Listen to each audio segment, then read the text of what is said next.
myself separate from people who misunderstand their own philosophies. Yep. I've never necessarily noticed specifically the socialist kind saying voluntarist more than like regular ANCAP. They might, but the way that voluntarism is laid out, as Mark just defined, right, is just all voluntary interactions. And libertarian socialists like to think that we're all going to volunteer to be socialists at some point, and that's the way that their theory is going to work out. So it encapsulates voluntarism, but I'm not one of them.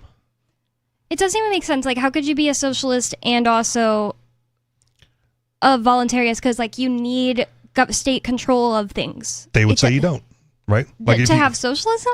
I mean, okay. I guess I've never got this deep into a conversation with one. Yeah, try to avoid that. But let's use a different term, communism, right? You can join a commune voluntarily, right? So right. You can organize with socialists voluntarily and pool your resources and, you know, all of that voluntarily. It just, I don't think it's sustainable, nor does it scale. So I'm not one. Unfortunately for the stream, I really don't think I'm going to get Mark's face up tonight. A little distracted by that. God. But we'll be able to hear it. It is radio. Get facsimile, Mark, and put him on the chair. Yeah, on the brick, I'll do that. Okay. So, or you could talk and I could just do it. What do you want to talk about? Joe? Me? Joe Broccoli, the libertarian You're from the one Massachusetts. with all the ideas. Well, that's because we were talking about it, and that's one of the reasons why, like, I'll accept the label voluntarist. I just don't use it as frequently because it's too big of an umbrella. And much like I said, I narrow down depending on the crowd I'm with. I keep that term. I use that term loosely, although it's tattooed on my arm. Right, I've got the symbol tattooed, so I am one. I just, it's too big of an umbrella to be used regularly. I have the sticker on the back of my laptop. I don't have the tattoo on my arm. Bang. Oh, the voluntarist one even. That's nice. Yeah. I thought you meant the anarchy A. I never saw that. I've got the AC tattooed on the back of my neck. Oh, okay. So no one really sees that since I've been growing my hair out. What colors is the AC? Black and yellow. So anarcho-capitalist. There you go. Sarah was online. I saw a news story this week that said that women now outnumber men as holders of tattoos. Oh. And I am delighted that you don't have any, right? Oh, I have 3 tattoos and I'm getting all of them removed. I learned a new tattoo term today, Mark. Uh-huh. The next generation, Gen Z, is calling the tramp stamp the cake topper. Cake topper. Nice. Yeah. Not as much fun as tramp stamp, I've got to say. As Gen Z, I have heard tramp stamp. I have not heard cake. I learned cake topper today. I love it. Top of the cake. It makes perfect sense to me. I like it, but of course you would, Bonnie. I don't have a tramp stamp. It's more positive than tramp stamp, right? Like some people spun it. Yeah, true. But some people like to characterize one of them as a tramp stamp. It's just on my lower back towards the right, though. It's not exactly a tramp stamp. Well, you got to get a real tramp stamp. It's an offset tramp stamp. I'm just getting them removed. It's not tramp stamp. Because I never. It's not okay. There was a few days where I was like, I think I like these tattoos. I never have been obsessed with them. I made rash decisions, got them, thought they'd grow on me, and it was never oh, this is something I thought of myself either. All of my tattoos I got with friends, and it was just horrible decision making. No, none of them are my friends anymore. Not one of them. All right. And whose fault is that? Theirs. No, just kidding. No, I know you too well. Oh my God. I didn't get my first one until I was 29, so I waited a long time to figure this out. I was 19. Yeah, I can't have a problem with that. If you wait until you're 29 to choose to get a tattoo, I believe you have thought about it enough and you're enough of an adult to go ahead and do it. I got both of my tattoos after 18, so I was old enough, and I wanted them. I wanted these tattoos. I wanted them for a while, and then afterwards I thought they were great until, I didn't care about them anymore. And my wife does not like them. So basically I'm getting one removed. I'll show during... If you get the camera up, I'll show what the removal one looks like after, I think, 8 treatments. And, I did not know you were getting this done. I've had 4 treatments, I think. I've only had 2 on the smallest one, because at first I was like, I think I'll just keep it. But I was like, when I was getting it done, I was like, you know what? I think I'm used to the process now, and I just don't need one. I think I'm just going to get them all removed. I'm too cheap to even pay to have it removed. Even if I didn't like it. I'm not paying again. Yeah. Yeah, Mark that's how had a I feel question too. for you. But whatever. Is this just for your wife then?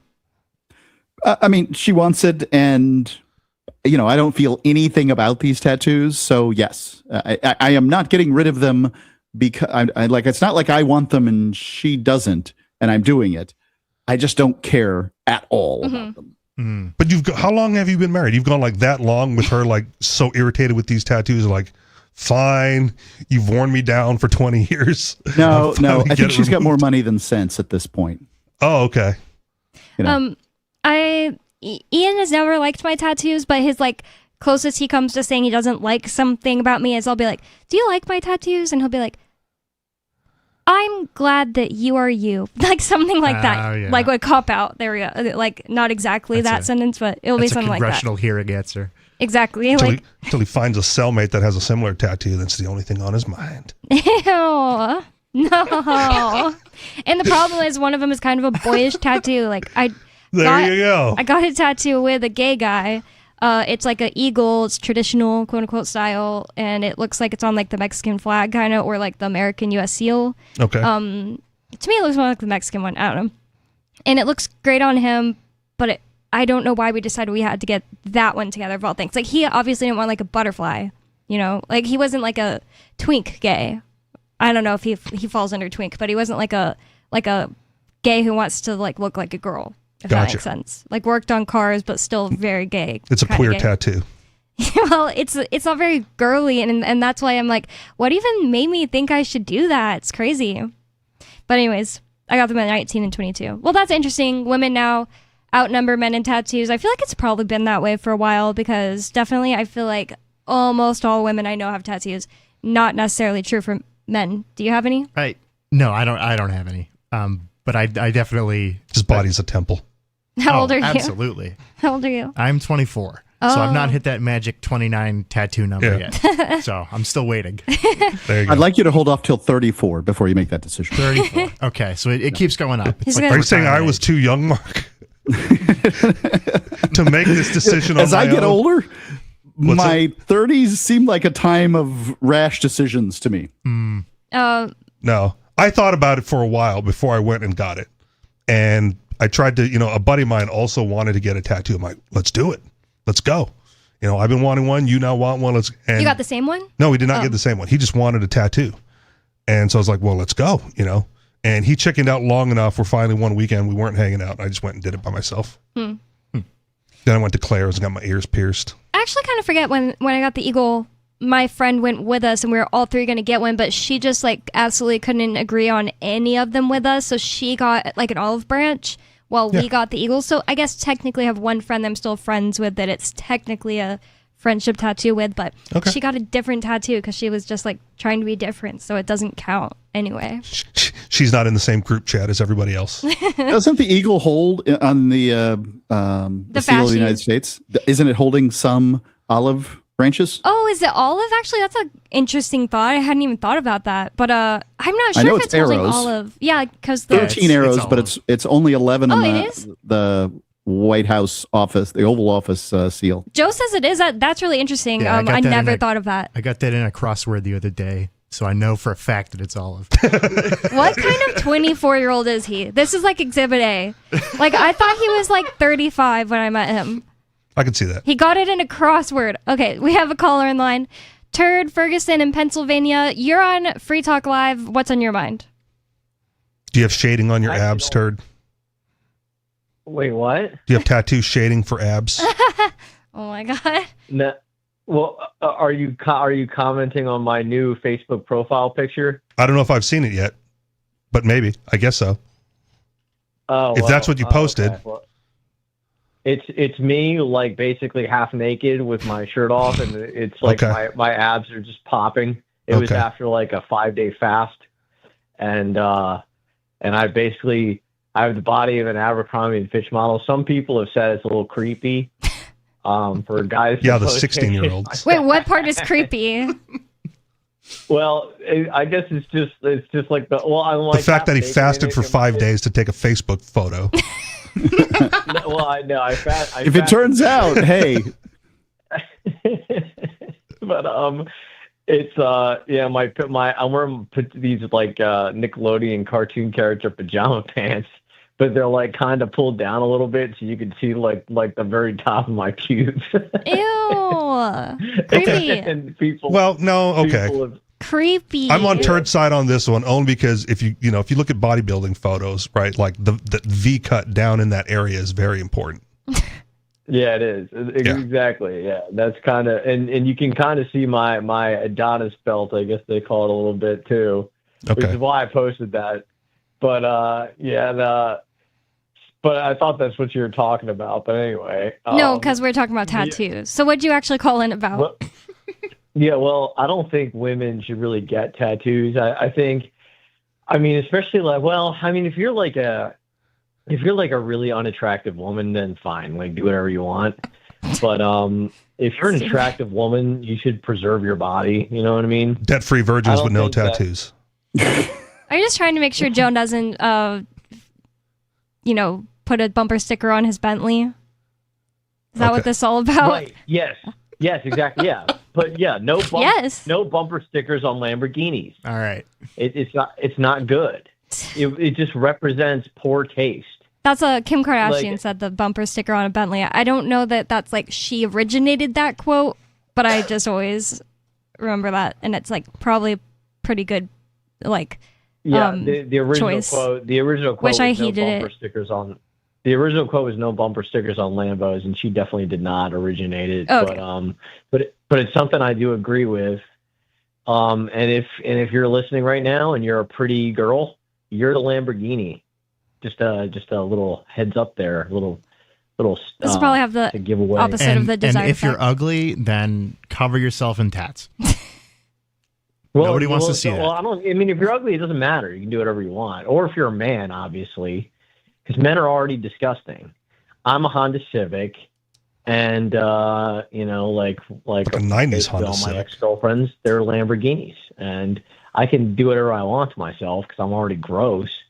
But they should not. Weren't you just bragging a minute ago about your abs? I was just thinking that too. Yeah, but he doesn't find himself attractive, is what he's trying to say. Oh, okay. Well, I don't find any men attractive. Of course. Likely story.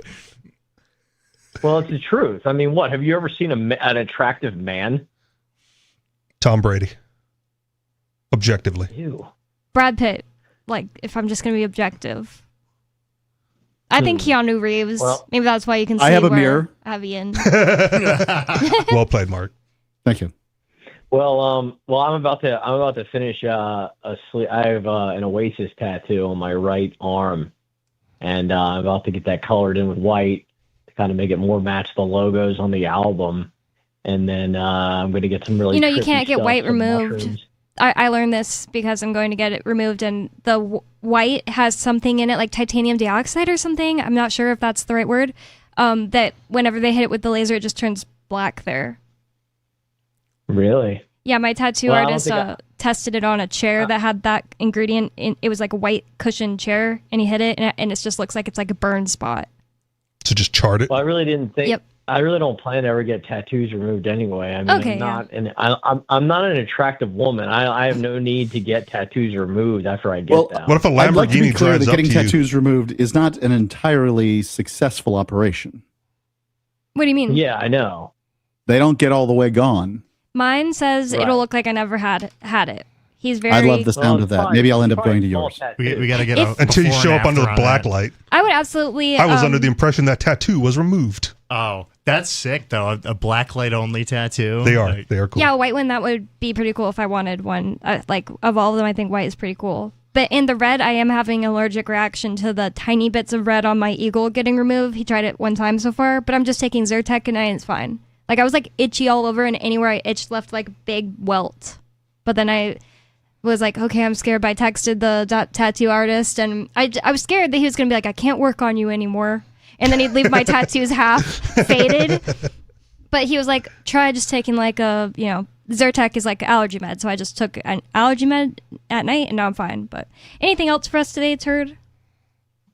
Well, I will say that there is this one attractive girl online. Her name is Chloe Roma. She's like this men's rights girl, and she's really attractive. She's getting like this neck tattoo. She's in the process of getting her tattoos removed, which I like.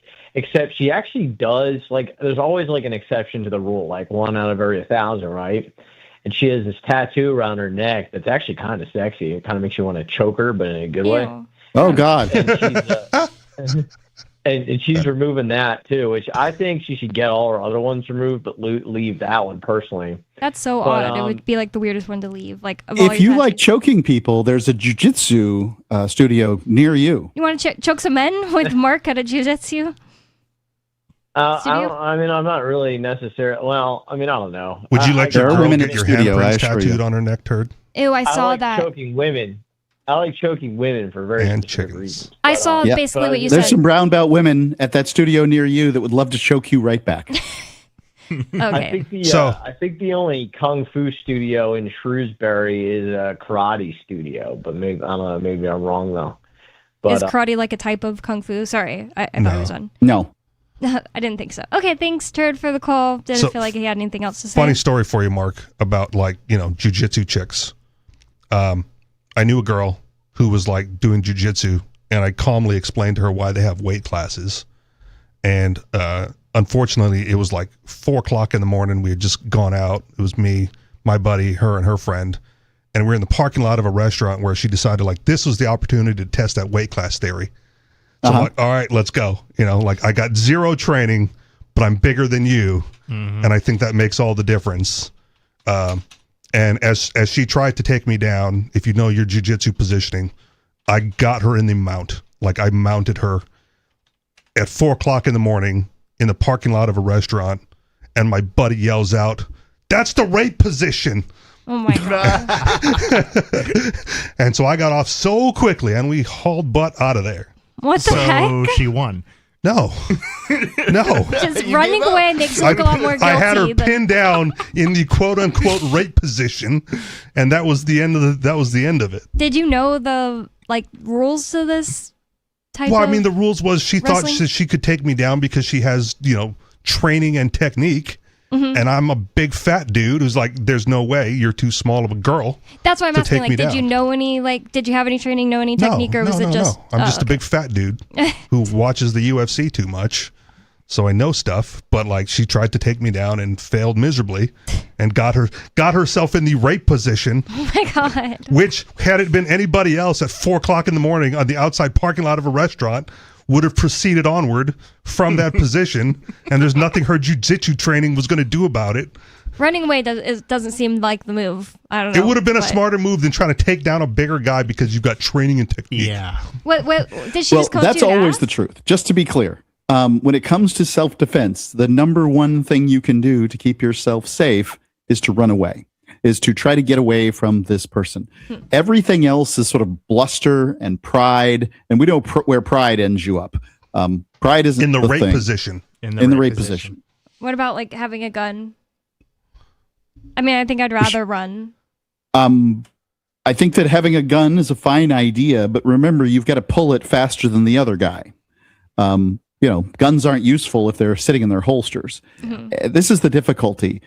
My first preference is if somebody is so mentally unstable for whatever reason it might be that they want to harm me, I just want to be as far from them as I possibly can get.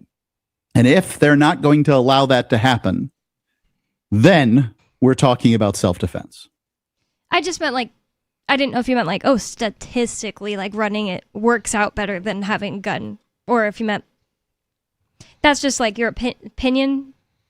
Trying to get away is what my opinion is. Yeah. Okay. I haven't I haven't done a lot of research on this. Yeah. But neutrally. I'm pretty confident. Do you think that the prevalence of stand your ground laws have increased the violence then because people don't feel the need to run away because now they're allowed to stand their ground? Yes, but don't think that means that I don't think it's a good idea. I think that many people need violence used against them. More Free Talk Live coming up.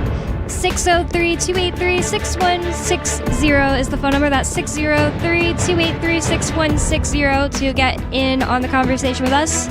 More Free Talk Live coming up. Don't go anywhere. 603-283-6160. Are you wasting money by following instructions?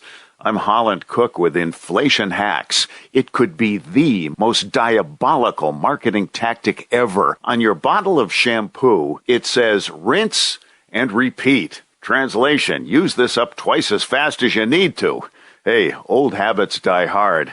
On our blog, Joey writes, Starbucks? They should call it $5. He says he spends a lot of time in the car, and instead of habitually doing the drive-thru, he now totes a tall, insulated travel mug, and he says he's saving $100 a month by bringing coffee from home. And Heidi posts a tip for Costco shoppers. When you see an asterisk on the price sign, it indicates an item that may be discontinued soon, so load up. How are you coping? Post your inflation hacks on the blog at andyoucanquoteme.com. From Feature Story News in New York, I'm Mitch McCann with the Week in Review. US President Donald Trump confirmed this week that he plans to meet North Korean leader Kim Jong-un this year, with a possible summit on the sidelines of the APEC gathering in November. Pyongyang has so far poured cold water on the prospect of talks, with Kim Jong-un's sister, Kim Yo-jong, saying she is not aware of any communication between the two nations. President Trump's confirmation comes as he faces criticism over his decision to cut short joint military drills with South Korea. Nick Harper reports from Washington. To get a denuclearization deal done with North Korea would be a huge foreign policy win, a huge win for any president at any point in their presidency. But Donald Trump is currently a president who looks like a president who needs a foreign policy win. His Gaza peace deal was signed and delivered last year, but it's limping along. It hasn't really come to fruition. Prince Harry and Meghan Markle have revealed they plan to move back to Britain later this month, ending more than 6 years of self-imposed exile from the United Kingdom. The couple's children, Prince Archie and Princess Lilibet, have been enrolled at British schools ahead of the new term in September, and the family will live at a private residence outside London. King Charles is said to welcome the chance to see more of his son's family, though the couple will not return as working members of the royal family. Ollie Barrett reports from London. This was a surprise even to the King, as far as we understand it, who we believe was told about this move on Sunday. It doesn't mean that Harry or Meghan are likely to resume their roles as part of the working royal family, but we do understand from royal sources that King Charles welcomes the opportunity to see more of Harry and Meghan. China this week publicly rejected Washington's sanctions campaign against Iran, ordering Chinese companies not to comply with US measures targeting 5 refineries accused of buying Iranian oil. Donald Trump launched what he called an unprecedented economic operation against Tehran, warning that any country offering Iran a lifeline would face severe financial retaliation. US Treasury Secretary Scott Bessent has called on American allies to choose sides, describing the plan as the toughest sanctions in history. Jagruti Dave reports from Washington. What we do know is that the president is calling it an economic D-Day and is saying that there will be tremendous economic consequences for any countries that effectively do business with Iran. The language in that social media post that Donald Trump issued suggests that there would be secondary sanctions on countries that buy Iranian oil. And finally this week, Moderna and Merck have announced the first ever positive phase 3 results for a personalised mRNA cancer vaccine in melanoma patients. It's a breakthrough that has sent both companies' share prices sharply higher. From Feature Story News in New York, I'm Mitch McCann, and that was the Week in Review. Yep, we still do email. Drop your email address in the entry box at freetalklive.com, and you'll be kept in the loop with Free Talk Live.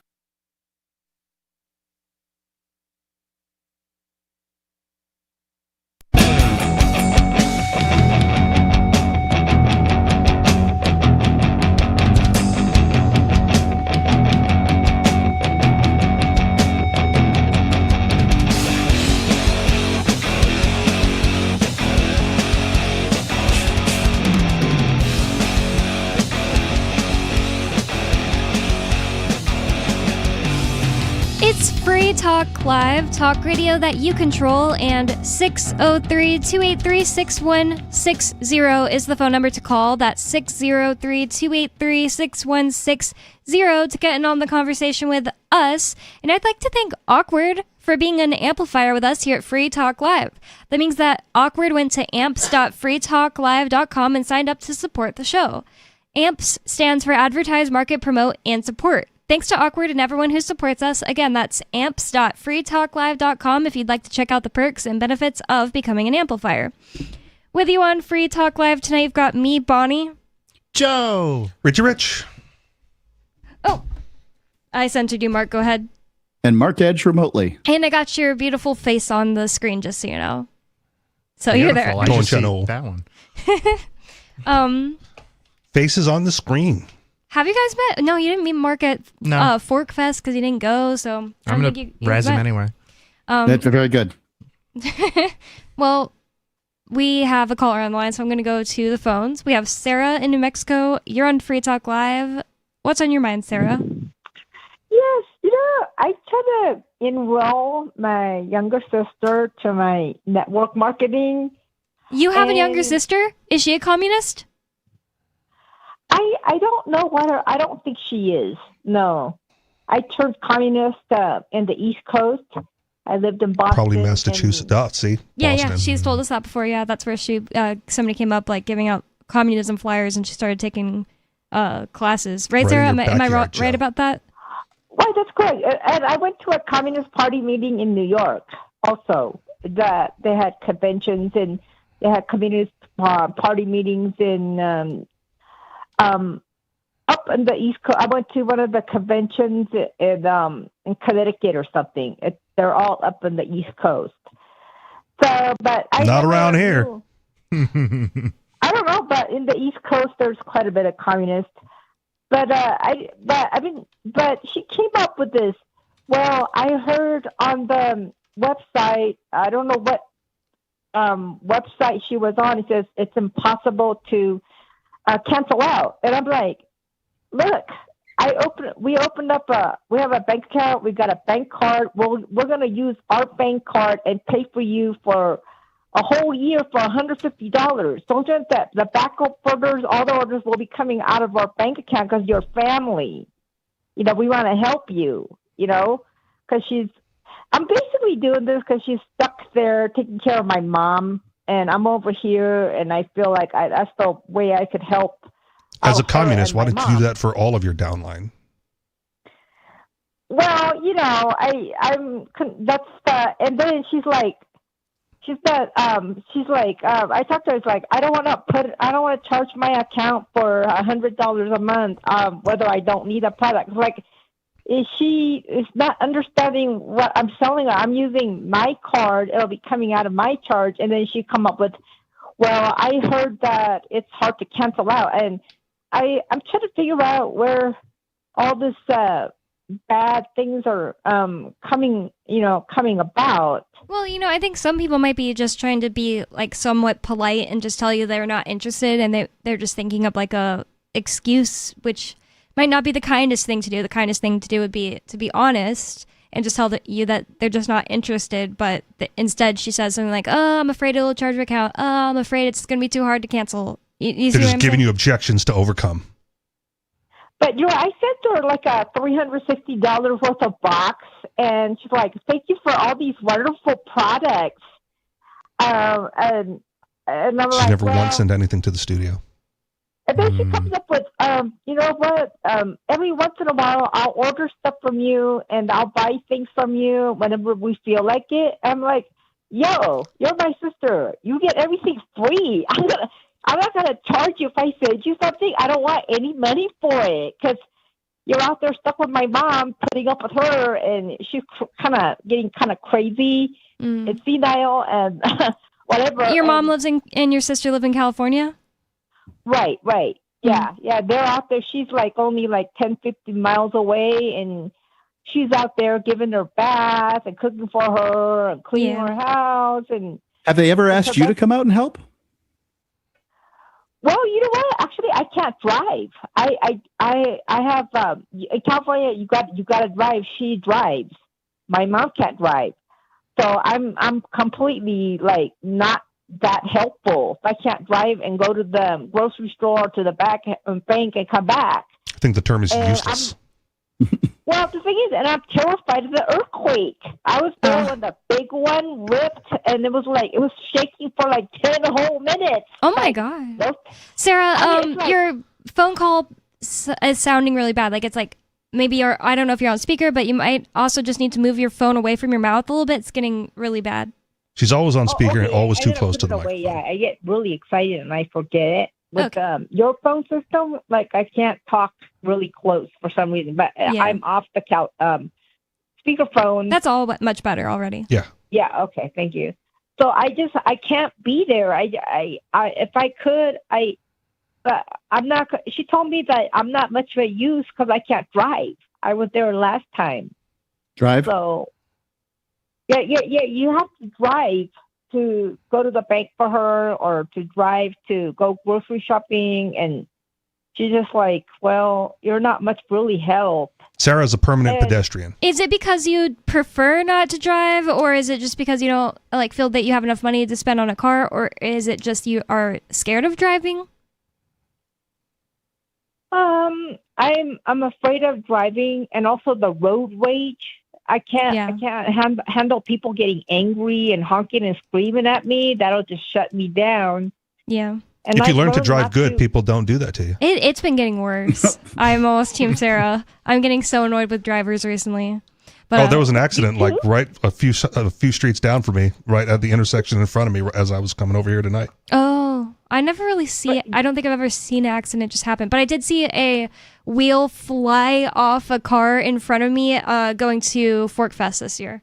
I almost got hit by a wheel as a pedestrian, like coming from behind me. Whoa, yeah, it could have happened if somebody was walking on the sidewalk. It flew and it kept rolling. I was on the sidewalk and it like grazed the curb right behind me and then kept on going. Oh, wow. But there were people yelling, try to get my attention. Like, look out. Oh my God. Something like that. And I don't know. You just ignored them because you thought they wanted to get money from you? I think I ignored them because I had my headphones in and I was walking back from the supermarket. So I heard the noise, but I didn't know it was directed at me because why would people be yelling at me? I'm not doing anything. No, you're perfect. Yeah, no. And then the wheel went flying by me. So I turned around to look.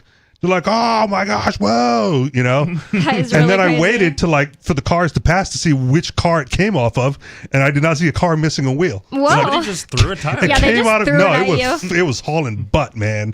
It came out of a different dimension. Oh, it's that jerk on Free Talk Live. I'm gonna huck a wheel at him. I wasn't on Free Talk Live at the time. This was when I was before I moved here. But yeah, whoa. And it would have knocked me out, broken something because now you're scaring Sarah from walking on the sidewalk. Good. No. Beware of flying wheels. Everyone should beware, but you might as well drive. You don't need to be scared, Sarah. Yeah, you're safer in the car. Thank you for the call. It's like the safest place you can be. I thought no, it's not. Yeah. I don't really know where I land on data safest place centers. You can be is on an airplane. Let's be serious. Oh my gosh. Terrifying. And yet I have the most terrifying thoughts while on an airplane. I don't think terrifying thoughts at all when I'm driving. Every once in a blue moon, I think, what if a poltergeist can move something in a house, what if it comes up and moves my wheel into oncoming traffic? Yeah, why can't your car be haunted instead? It can. Oh, I mean, you never heard takes that. It over. I think that... Christine, maybe. I think that the location of a house is important to a haunting, and that's why cars aren't usually haunted, because it'd have to be stuck to the car. It can't be stuck to the ground under the car because the car is moving. That's honestly my theory. That's a nice explanation for that BS. That's my theory. Could a ghost haunt a mobile home? Yeah, but it probably wouldn't if you kept moving it. That's what I think. Okay, so if you kept to sit on like meridians when you're parked in the cemetery, haunted. Yeah. When you're parked at the cemetery. So what if you've got the mobile home and you're parked in one space for like 20 years and then you move it? Like, does the ghost come with you? It might genuinely change things, or it might start a haunting because the ghost is mad. It's like when a house catches on fire and then like the house isn't there anymore. It's not like the haunting continues at the... Or wait, maybe it would continue at the ground. I don't know. I've seen enough movies. Sometimes the ghost goes with the family. Yeah, that's true. I also think it'd be easier for them to connect to a person than like a car. Okay. That's just what I think. I'm just saying, cars with computers, it's not going to be a ghost. It's going to be a hack. Or a like your car can already be machine. Your car can already be remote controlled if it's a newer vehicle, right? So forget it. Terrifying. That's you've lost control. Why did you? Oh yeah, we're talking about being scared in cars. I was like, what? How do we get here again? How do we make cars? So one of the theories behind ghosts is that some amount of their essence, their physical essence, is in a place. And so, for instance, if you say had a drop of blood on your wrist or something, somehow the ghost could haunt you. Now, I've never heard this, but it's fiction, right? And many ghosts haunt places where they were murdered, unsolved crimes and things like that. I would think if you burned down the house, the ghost would be free. Yeah. Like, I don't believe in ghosts, but my mom's house is haunted. What have you seen there? Well, so like one thing that would happen, and this happened, I scared my ex who does believe in ghosts, because the ghost would turn off the hot water in the shower. So you would start the shower and then the hot water would just go off. And one time I started the shower, I went, into the room we were staying at to tell my ex this story. And as we were both in the room, you could hear the hot water just turn itself off. You mean you saw the knob move? No, but you could, you could hear the difference in the water pressure, right? And you could feel the temperature change if you're in the shower. So I was in the room and you could hear the shower like turn slightly off because the hot water got turned off while I was in there, and she freaked out. I would freak out too. There's like you would, but like, limited amount of hot water, right? Like if you run it out, it turns off. Well, yeah, but this is like the start of the shower, so I go back in, I turn the hot water back on, and I take a warm shower. Or as I'm showering, the water goes off, and I turn the knob back higher up or back on. But the knob, like, even if you didn't ever see it with your own eyes, you think the knob was moving when it was turned off? No, I don't think the knob was moving. I think there was something weird about the water pressure in the house because I don't believe in ghosts. Oh, okay. But you should have burned the house down. You should have burned the house down. I threatened to do that once. I was put in jail for it. Oh my God. That's the last time. No.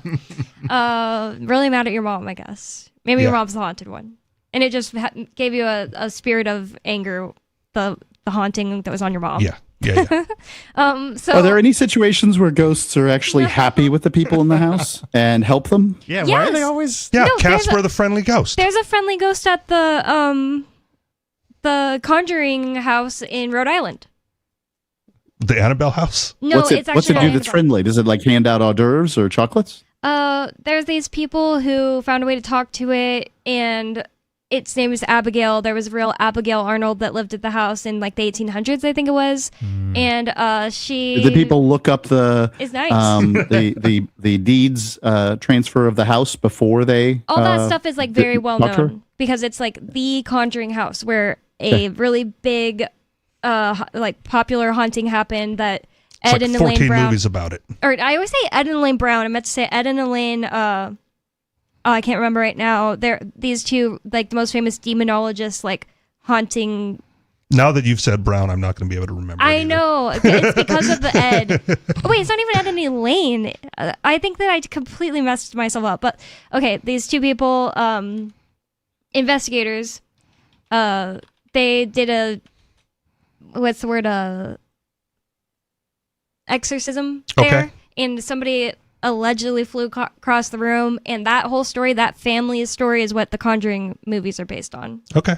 But yeah, all that stuff is well known because of the fact that it was all like of interest, Oh, it's Ed and Lorraine Warren. Close. Exactly, the Ed and Elaine. Ed and Lorraine. Yeah, always throws me off. And they're like, I don't know if they're from New England, but they, the Conjuring house is in Rhode Island. So yeah, they were self-taught demonologists and professors. I don't know where you'd get a degree. Yeah, I don't know. I'm sure somebody online will sell it to you, though. MIT. Yeah. They investigated part of the PE training. Thousands of alleged hauntings. They're dead now, but I hear you can get a degree in piracy from MIT. That's where I was going with that. What is that? You have to take archery and a variety of other things. Yeah. Fencing, archery, and something else as your PE classes, and you get, it's not a degree, it's a certificate of piracy to go along with whatever your degree you're getting from MIT. Wow. Is that like honorary Somali citizenship?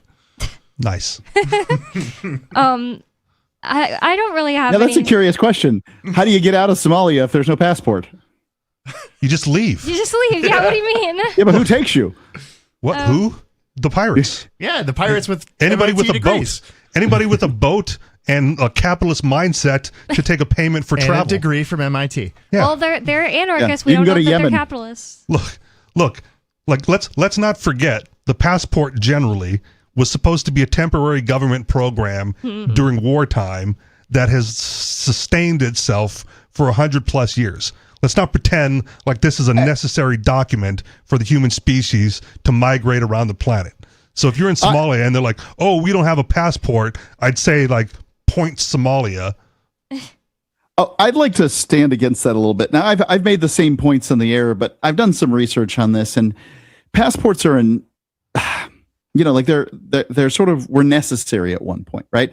Very few people traveled from country to country, and in order to travel, you needed a document from somebody. And I'm not saying there was a central agency in London handing out things, but much like I'll interrupt Skeeter, I want to stop you already because, like, number one, I don't think it's necessary, and I don't think you need to get it from anybody.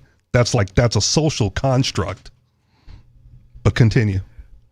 All I'm saying is that at the borders or whatever, the people who would stand there would be like, no. That was their whole thing, is no. And if you had a document, there? Like government agents or other citizens, well, there's your problem right there, Mark. Like, all I'm saying, governments have been around for a long time. Yeah, and passports are a more formalized system of patents, right? Patents, or whatever you want to refer to them as. Permission slips. Permission slips. Yes, it's a formalized permission slip. Yeah, just to be clear, it's not like it's a brand new thing. Yeah, no, it's been around for like 100 years, and it was. I think it's been around longer than that. Okay. I mean, the passport itself. You're right. The passport as a document has only been around for say 100 years, but they were calling things passports before that. Fine. I also remember like watching Old West movies, and they would just travel freely between the United States and Mexico, and no one really knew where the border was. Like, oh, we just crossed over in Mexican territory. There was no border crossers and no government agents. It's like everybody who lives in the top half of Vermont and New Hampshire 100 years ago, too. Yeah. Just like mosey into Canada for a little bit. Nobody cares. Nobody cares. There's so many houses built on the border, like roads that go back and forth. This is a government intervention that needs to be done away with. So congratulations, Somalia, for being ahead of the curve. So these were largely European inventions, right? So if you wanted to go from England to Italy, which was common, many of the English would send their children to Italy for finishing college or something like that. As an Italian, I have to ask why. Well, who would want Italy? to go to Italy? Italy's the only place in the world that was an empire twice, right? They're the only ones who pulled it off. There's something special about Italy, even if now in the modern military in Italy would probably be better at drinking wine than shooting people. I love Italy. It's just everybody in my family left, so yours and many others. Yeah.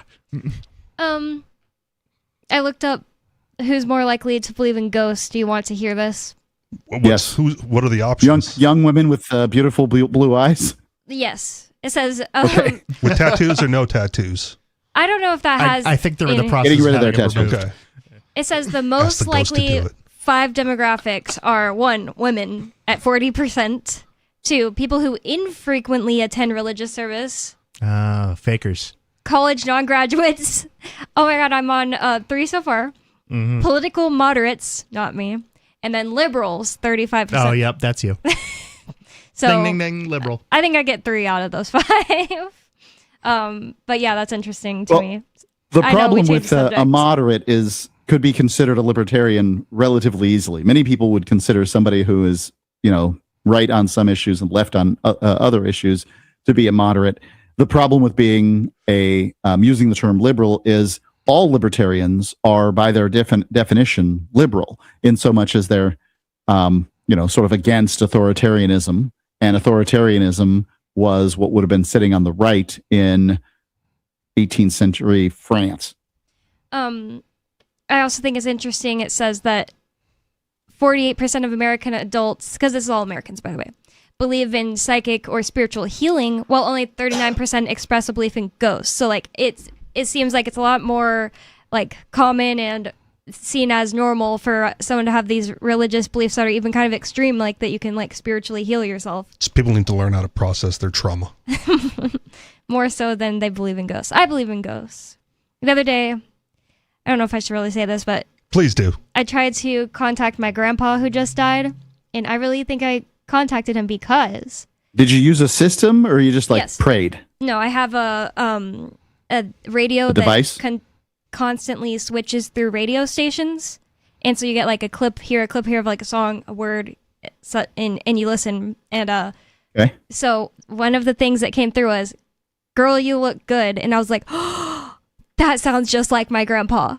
The voice sounds, or the words that came out sounds like something your grandpa would say. There was tons of other examples, but the words specifically, because my grandpa is like famously obsessed with nothing but looks. And that's something he would say. He would see me and he'd be like, "Get over here, girl, you look good." Like, he's always telling me I'm like the most beautiful person on the planet, and that Alabamians specifically are better looking than anyone else. Like, it's what he's obsessed with. If you're from Alabama, you might as well go with looks. Oh my God, it's totally fine there. You're from Florida. It's just wannabe Alabama there with more beaches. You want to be the South so bad. And people who can read. You and chew corn on the cob. You're basically like Georgia with some Cubans. Hey, you're not going to get an argument with from me about Georgia. But I don't really think Florida's the South. That's why I'm saying wannabe. Really depends on where in Florida, because the Panhandle is basically Alabama. Oh no, he's mad. I'm just kidding. No, that's the truth. the Panhandle is basically Alabama. I got a buddy that lived there. Basically, there were multiple things. Alabama with better government. Seemed like my grandpa to me. So I believe that it was true. And also, like, right when he died, and that's all that matters. I pulled up some of the songs that he had sent to me, like, the last time we had a conversation, because, like, we had a good long last phone conversation, but it was, like, over a month ago, because obviously he was, like, dying through, like, cancer. He, like, stopped being able to use his hands and stuff like that. And so he had, like, we got off the phone, and he sent me 3 or 4 Dolly Parton and, what's her name, Linda Ronstadt songs, so I listened to them. All 3 had a theme. They said, "I'll be back someday," in different parts of the song. I was like, whoa. I kind of believe more and more in reincarnation as I get older.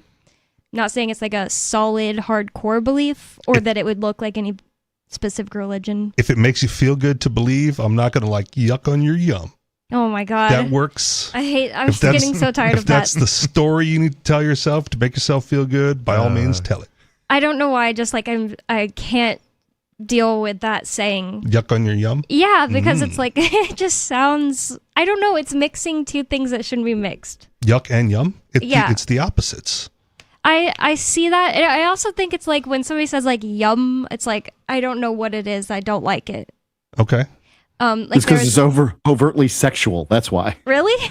I've never thought that. Like, it just seems like it to me. There's an old lady I used to work with that used to make a like blueberry cobbler. If somebody said yum when I walked up, like looking me in the eye, I'd be like, okay, that's context though. Like if I was eating something and I said yum, like, well, that's absolutely. Like, just say like, oh, this is so good. Context is important. There's a Korean barbecue place in Hawaii called Yummies, so like go to town on that. That doesn't bother me as much, but this blueberry cobbler, she was calling it blueberry yum yum. I got so annoyed, like irate whenever I hear her say that. Like, just it does sound dumb. It sounds dumb. If nothing yum, else. Yum is dum dum.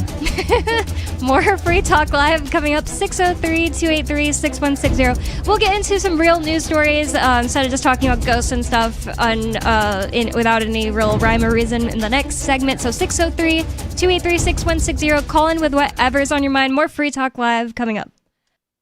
Some of you have wanted to support Free Talk Live's mission on a monthly basis, but don't want to support Patreon. Now we have an alternative that also helps our premier streaming platform, Odyssey. Visit video.freetalklive.com and click join at the top of the channel. You can subscribe for $5 per month, and unlike other subscription services, Odyssey adds their processing fee on top, so it'll cost a little over $5 per month, but Free Talk Live will receive the entire amount you pledged. Higher donation tiers are available if you're feeling so inspired. You'll get a special membership badge that's visible in the Odyssey chat room, and if we get enough supporters, we may enable members-only chat. This new subscription method is a great way to decentralize our direct listener support away from just Patreon and also support a libertarian-run business, Odyssey. Please visit video.freetalklive.com and click join to subscribe to our Odyssey channel and help support spreading our message around the planet. Visit video.freetalklive.com and click join today.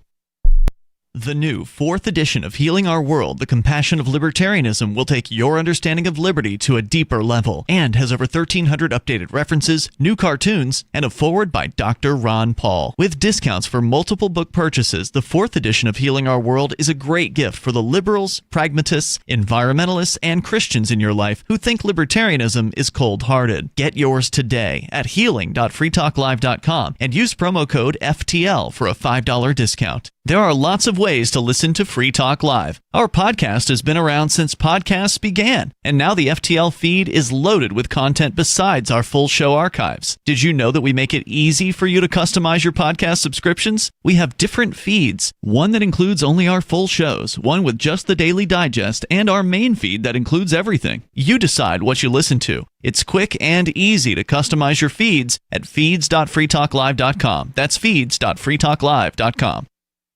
You're listening to the live edition of Free Talk Live. Hour number 2 is next after the news here on the Liberty Radio Network at LRN.FM. From Feature Story News in New York, I'm Mitch McCann with the Week in Review. US President Donald Trump confirmed this week that he plans to meet North Korean leader Kim Jong-un this year with a possible summit on the sidelines of the APEC gathering in November. Pyongyang has so far poured cold water on the prospect of talks, with Kim Jong-un's sister, Kim Yo-jong, saying she is not aware of any communication between the two nations. President Trump's confirmation comes as he faces criticism over his decision to cut short joint military drills with South Korea. Nick Harper reports from Washington. To get a denuclearization deal done with North Korea would be a huge foreign policy win, a huge win for any president at any point in their presidency. But Donald Trump is currently a president who looks like a president who needs a foreign policy win. His Gaza peace deal was signed and delivered last year, but it's limping along. It hasn't really come to fruition. And then there's Iran. That peace deal remains very elusive. Prince Harry and Meghan Markle have revealed they plan to move back to Britain later this month, ending more than 6 years of self-imposed exile from the United Kingdom. The couple's children, Prince Archie and Princess Lilibet, have been enrolled at British schools ahead of the new term in September, and the family will live at a private residence outside London. King Charles is said to welcome the chance to see more of his son's family, though the couple will not return as working members of the royal family.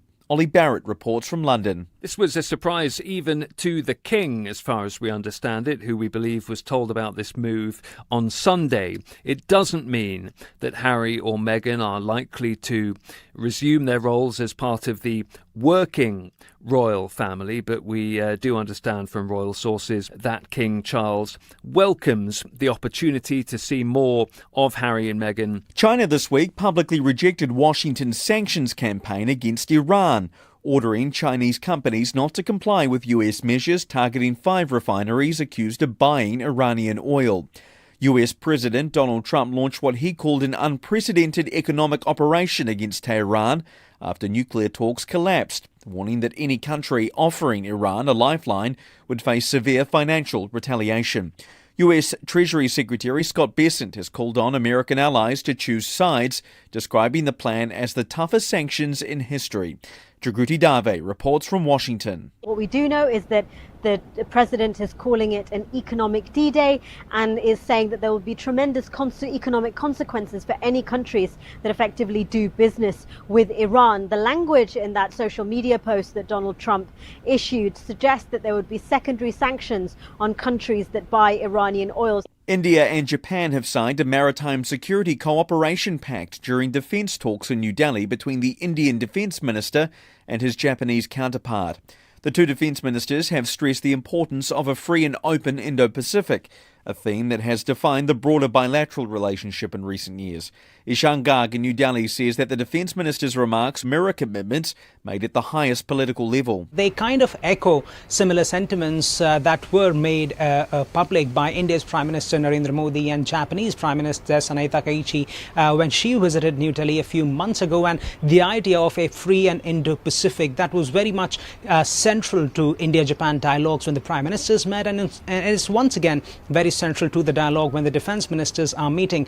And now, analysts in New Delhi are saying that a partnership with Japan, India sees it not only as being limited to the field of defense, but it's a partnership that is going to go well beyond and has rather gone well beyond in the past few decades. And the trial of Meta over alleged child harms from Instagram and Facebook began this week in Oakland, California, with opening statements from both sides taking place on Tuesday. 4 US states are seeking up to $1.4 trillion in damages, alleging the company knowingly designed its platforms to hook young users. Meta's chief executive Mark Zuckerberg is among the witnesses prosecutors plan to call during the 6-week trial. Ira Spitzer has more from San Francisco.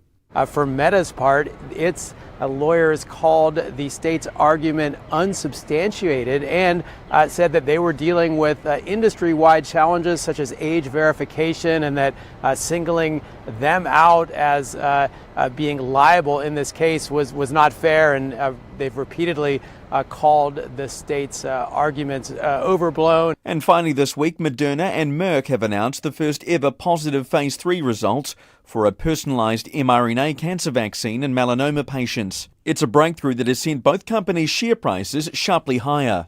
From Feature Story News in New York, I'm Mitch McCann, and that was the Week in Review. Months after identifying the elusive Higgs boson particle, scientists at CERN in Geneva, Switzerland have announced that they've completely run out of things to do with their Large Hadron Collider. We've tried some time travel stuff, but it doesn't really work. Black holes, but we already know like a ton about those. Last week we threw a bird in there. Honestly, we thought it would take way longer to find the Higgs boson. Director General of CERN, Rolf Dieter Hauer, told reporters that while they, quote, might be able to figure out some more about quarks or something, for the most part, his team has spent much of the past year throwing pennies into the machine and turning it on to see if the pennies come out smushed. We might just start building a larger hadron collider. Yeah, maybe a bigger collider for smaller hadrons or something. I don't know. CERN has announced on their website that if anyone out there has any fun ideas for experiments, you can email them to ideas@largehadroncollider.com. This is the Onion News Network. Got Telegram? You can follow our channel there and discuss show prep with other listeners at telegram.freetalklive.com.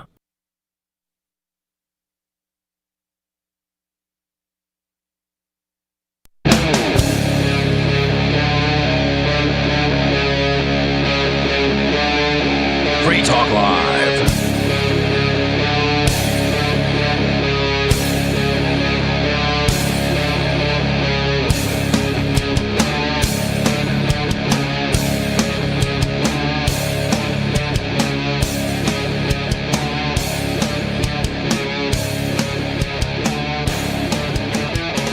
It's Free Talk Live, talk radio that you control, and you can call 603-283-6160 to get in on the conversation with us, 603-283-6160. Free Talk Live is brought to you by LibertyMinded.com. Official Free Talk Live gear like t-shirts and hoodies are available at LibertyMinded.com. Plus, you'll find a unique collection of cool and funny liberty-oriented clothing at LibertyMinded.com. That's LibertyMinded.com. With you on Free Talk Live tonight, you've got me, Bonnie. Joe. Rich. And Mark Edge. Uncensored. We have two different China AI-related stories. China. So I just decided I'd start off with the one Richie Rich brought in from The Guardian. Reputable news source. Chinese robot runs 100-meter sprint quicker than Usain Bolt's world record. So Usain Bolt is It also a man. broke at the end of it. Oh, you saw the video, Mark? Yeah. Yeah. Crazy. So it can only do this one time ever. Like, that's silly. Oh, the next one's going to run and be fine. And suddenly cops have gotten terrifying. Oh, God. They already did I've seen this movie. With the robot dogs. So that was scary enough. I don't understand why roboticists want to make two-legged robots humanoid style. It's such an inefficient design for speed, right? Like, why do it? Like, oh, we made it run on two legs and it's slower than all other robots. I would say the reason is we have built a world for beings with two legs, right? Like almost everything that humans have created, they've created for humans to interact with. Okay. And therefore, if you wanted to climb up steps and, do that sort of thing, legs are good. But 2 of them? 2 legs? It looks good. I think dogs 4 will legs run up bad. steps faster. I just watched that. Oh, really? It'd be more stable, but I don't know. I mean, I was watching Robots Box at the one of the conventions over in like Singapore or something. I can't remember exactly. And, they were standing up real good. I get you, but it's not as stable as 4 legs or 8 legs. And I'm pretty sure that those things will move upstairs. Is stability the only If important you thing? saw this thing run into a wall and stumble backwards and break itself in half, yeah, I'd say stability needs to be moved up the list. I mean, you can make a robot run real fast with 20 legs. I mean, yeah, you could. So why are they stopping at 2? Yeah, like use I didn't really think about it like this, but what's the fastest cat? Is it it's not a tiger. Cheetah? They could use cheetah leg technology and shape it like a cheetah. And cheetah the leg thing is, technology. That's the thing, though. And if you wanted to give it Cheetah boxing print arms, just turn it technology. into like a centaur, right? Like you can do anything. It's a robot. Yeah, I guess it could just stand up on its hind leg. I don't know. I have no idea. No, it's like a centaur. Just give it 4 legs for the running purposes. The question is still, is fast like the most important thing, or do you also need a little bit of like height and arms and opposable Put that on thumbs? top of the sturdier base. Yeah. Again, I'm suggesting it doesn't have to Wait, look like have a you human. seen the centaur that they made that's supposed to be something that it's a robot and it's a prototype only right now. It has horns and everything. It's creepy, and it's going to be able to go into like burning forests and remove things. Not like humans. Like people were like, "This thing's gonna come to rescue me when I'm no." Protesters? I don't know, but I should pull up the article about it. It was Greenpeace people? really creepy. People did not like it at all. But Does it's it have just handcuff keys to take them off of the tree? No, everybody's. I'm going to change my opinion about how creepy I think a robot is if I'm trapped in a fire and it comes in and saves me. I don't know if a hot metal centaur is like, I'm going to go, jump on its back? Like, it's not going to be able to save a human. I refuse to be saved by any robot with less than 4 legs. Okay. It's supposed to go and, like, pick something out of the way Sound like that's a lefty burning. who doesn't want to be rescued by a MAGA paramedic. Oh my God, that's probably a thing. It is a thing. I saw it online. It is a thing. That's horrible. Oh my God. So Usain Bolt. A lot of crazy people talk, right? Yeah. until like real things happen, and then suddenly, the scary guy in the fireman suit who's here to save me seems like a hero. It's going to check his credentials first. Can I see your voting record before I let you give me CPR? Right. So Usain Bolt, he's a person, I Fastest think man African alive. guy, like Jamaican. from Africa. Oh, he's Jamaican. I didn't know he's Jamaican. I always thought he Yeah, was man. like from Africa. 'Cause And he's he black. was in the, well, Jamaicans are black. Wow. That's why. It all comes out. It's ridiculous. I always thought like specifically he was from like Ghana or something. I don't know why. Like if you would have asked me, that's what I would have said. Maybe I don't know what his descent is, Yeah, that's but he a good ran point. for Jamaica. I don't I'll either. tell you that. So he ran in the Olympics for Jamaica, and he's just like synonymous with like the word fast. He has the human world record, which is 9.58 second in a men's 100 meter dash. It's fast. That boy fast. Really fast. I've never seen it. A robot named Lightning. That's stupid. Might as well name it Lightning That's McQueen. boring. Yeah. Has run the 100 meter in 9.32 seconds. So remember, the other one was 9.58. Beating the human world record, China's state broadcaster has reported. Wait, now I don't even know if I believe it. They kind of like fast forwarded the footage. They've got footage. She just said she thinks they fast forwarded the footage, Mark. No, I don't think I think that Come to was that. possible. Defend that. Yeah. Or it's all AI. Well, there's probably AI in the robot making it run. I don't think it's a remote control. The humanoid, developed by the Chinese smartphone manufacturer Honor, reached a peak speed of 14.5 meters per second during a test event for the Second World Humanoid Robot Games, which began on Saturday. The performance, just in the test, surpassed the 9.58 second men's 100 meter world record set by Usain Bolt 17 years ago. That makes me feel old, because I remember that was like a big deal. Yeah, when because that you're old. Whoa. A long time ago. I guess I was and in no high one's school. beaten it yet. Wow. At the That's how World, impressive it is. could he do it again? Probably not at his age. Oh no, not today. But like, did he ever do it more than once and try to?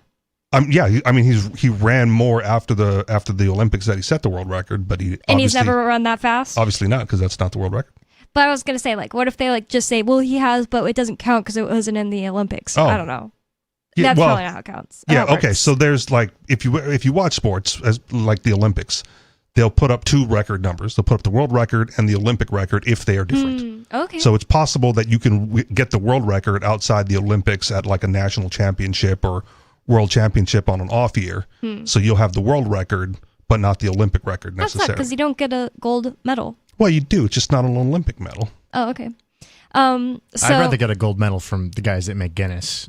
Yeah, seriously, they seem cool. They have those world record Certificates. Nah, those like stores in downtowns of like cities that like Okay. you go inside and you see like a man with elephantitis and stuff. Okay. Isn't that Guinness Book of World Records? Ripley's Something? Believe It or Not. Yeah, Ripley's Believe It or Not. Never mind, I'm mixing them up. Okay. They're not the same thing. Okay, anyways. No. China- Ripley's Believe It or Not is usually fake. Okay. So you don't believe it. I've never and been Guinness inside is Guinness is real to settle bar bets. I've only seen like the outside of it in the windows. Is that why? I always wondered why Guinness did world records. Yeah, to settle bar bets. Whoa. Basically, that's the gist of it. I did not know that. Little history lesson. Is actually Too much arguing at the bar, and Guinness was like, "We got to start writing some of this stuff down." is it named Who is after the best? same Yeah. people as Guinness Yeah, and it's the same company? Same company. Yeah, it is. I did not know that. I never put those two things together. Like the Michelin star restaurants, tire company. Oh, yep, I knew that, which is really weird. I don't understand that. Just they it's 'cause decided. they had like roadside guides, like they're trying to sell tires. Yeah. Okay. The further you drive to the restaurant, the more you wear your tires down. And then you got to go buy more Michelins. And they're just reminding you with the. Yes. Yeah, I always thought that was really weird that it was specifically Michelin tire brand, but that makes sense. That makes sense.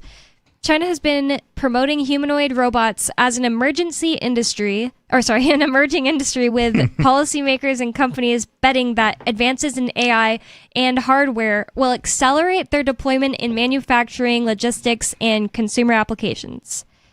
Lightning also won the Beijing Half Marathon in April in 50 minutes and 26 seconds, faster than the men's world record. Do they say the men's world record for that one? No, I don't know why they didn't. Okay. This is why we need. Guinness. No. Oh. I don't know if I should say anything, but because Ian likes the idea, but Chris Reitman, that's on the show, he said we should have an AI integrated with our headset and the show, and that the listener can hear. Okay. And whenever we say something like, "Oh, they don't say what the men's world record for the half marathon is," we just say, "Okay, FTL AI, what's the men's half marathon world record?" And it answers, and like the listener could hear.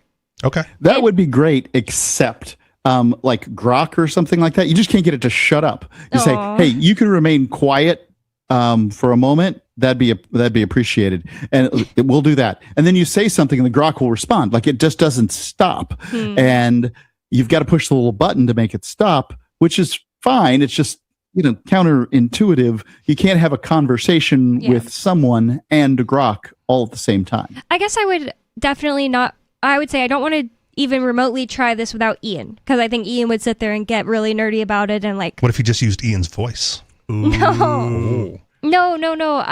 It wouldn't be like another. Would Ian then be expected to be right about something? That'd be unusual. Oh my god! Way to take shots when he's not here, Mark. Yeah. Well, I'm sorry, my pitching arm's real warm after 20 years. Ian's always right. Everyone agrees. I'm glad that his wife says that. No bias there. It wouldn't be another host. I think that's so lame. I hate the fact that people are making like podcasts that are AI. That's honestly lame and crazy. No, I mean, like the network Free Talk Live podcast put out the interview with the fake Ian. Yeah, That that's Ian- not like just entertainment though. Well, yeah, but its if you're own gonna, kind. But if you're going to have an AI voice on Free Talk Live, why not make it Ian's voice? No, because then Ian's gonna get out in like a year or something, and then it's Ian's voice in the end. I've just changed the voice. I've definitely seen this movie before where like somebody gets replaced by the robot. Oh my god, it is creepy. Yeah, no, there's a movie called Transcendence. Is that what you're talking about? It might be. Where Johnny Depp, he dies. yep, He was a okay. scientist, and he his like final wish is to be put into a computer, and his wife is like, no, I really think it is him. Like, because the AI starts being like, I need you to do this for me, Jane. It's really me in here. And she like believes it. And I told Ian I would never believe it. Like, is this a movie that you've actually watched or just? Yeah, I actually watched it with Ian because somebody brought up like a very similar like concept of like, would you want to be your consciousness put in AI when you die? And I'm like, no. And Ian loved this movie. I was like, I hate this movie. I hate it. I hate every single thing about it. I really hate Johnny Depp. I hate how he chooses roles that make him look like a smart, deep thinker, genius. Because he's just an actor. Yeah. I mean, and he's an idiot. I feel like his most famous role is Jack Sparrow, which is not a genius at all. Good point. That's a good point. That's all right. But he's lucky, outlier. and that counts for something. Yeah. I think it's an interesting idea, this consciousness thing. And what I like to liken this to is you would never know if they took a copy of my brain and stuck it into a computer and it began talking to you, that it wasn't me. I think you could know. Well, if I'm not there, how would you know? Okay. This actually kind of weirdly feels kind of connected to the thing I was saying about my grandpa. Okay. Because I was like, that sounds like him. That's probably what it would feel like in a way, like when the robot's trying to convince you that's the dead Mark Edge, being like, oh my God, that sounds like something he'd say. What if they could have put your grandpa's consciousness into an AI? I don't think you it would wouldn't have to done like it. change radio station channels. To No, I don't think it would.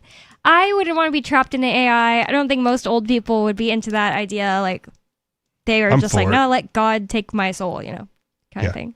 As the non-religious person, then I'm for it. Well, like immortality, figure it out, please. Sooner rather I think than that consciousness is attached to, location, the brain, right? Like, so this computer and its consciousness is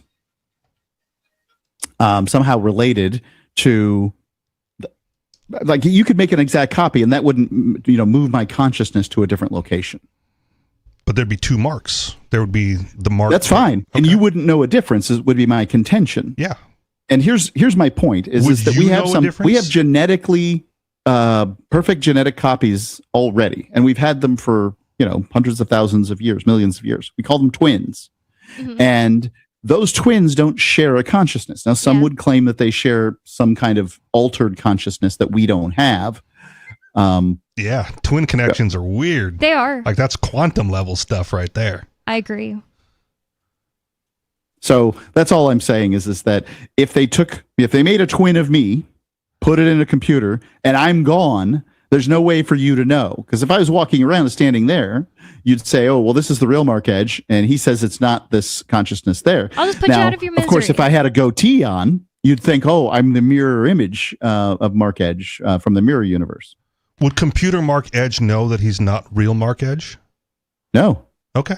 I think I would just put you out of your misery. I'd be like, Mark, I don't like seeing you in this computer AI consciousness. You'd probably be like, no, don't do it because you're just programmed to do so. Get a permanent restraining order against Bonnie before you do it. No, it doesn't unplug you. I mean, this is like if you accidentally ended up in one. Live on air, Bonnie is outing her plans to kill Mark Edge. No, at least AI his twin. No, I hope he doesn't have a twin. How do you know this isn't just really good AI sitting on the other end of this camera? This is creeping me out. How do we know that there's even a camera there? It could all be digital. Exactly right. Just yesterday, I had like a really specific thought, and then I talked to Jay Noon for hours after the show yesterday, and he brought up a subject that was like that thought that I had earlier in the day. Like, this is kind of like what's happening to me right now. I feel like it's like you're bringing up things that I thought about already, movie I already saw. Our Bonnie clone is on to us. Uh-oh. Oh no! We said at the same time, Jinx, you owe me a Coke, Bonnie. When I was AI Bonnie. When I was 5, I had a dream that my brother created a cloning machine. He just hit me with it, and it cloned me. And my mom just instantly was like, "You're the fake Bonnie," and I was like, "No, I'm the real Bonnie." And she fed me to Jabba the Hutt in my basement. Okay. Do you have like a lump on your left eye? Right here? I don't know, somewhere on there, on the inside.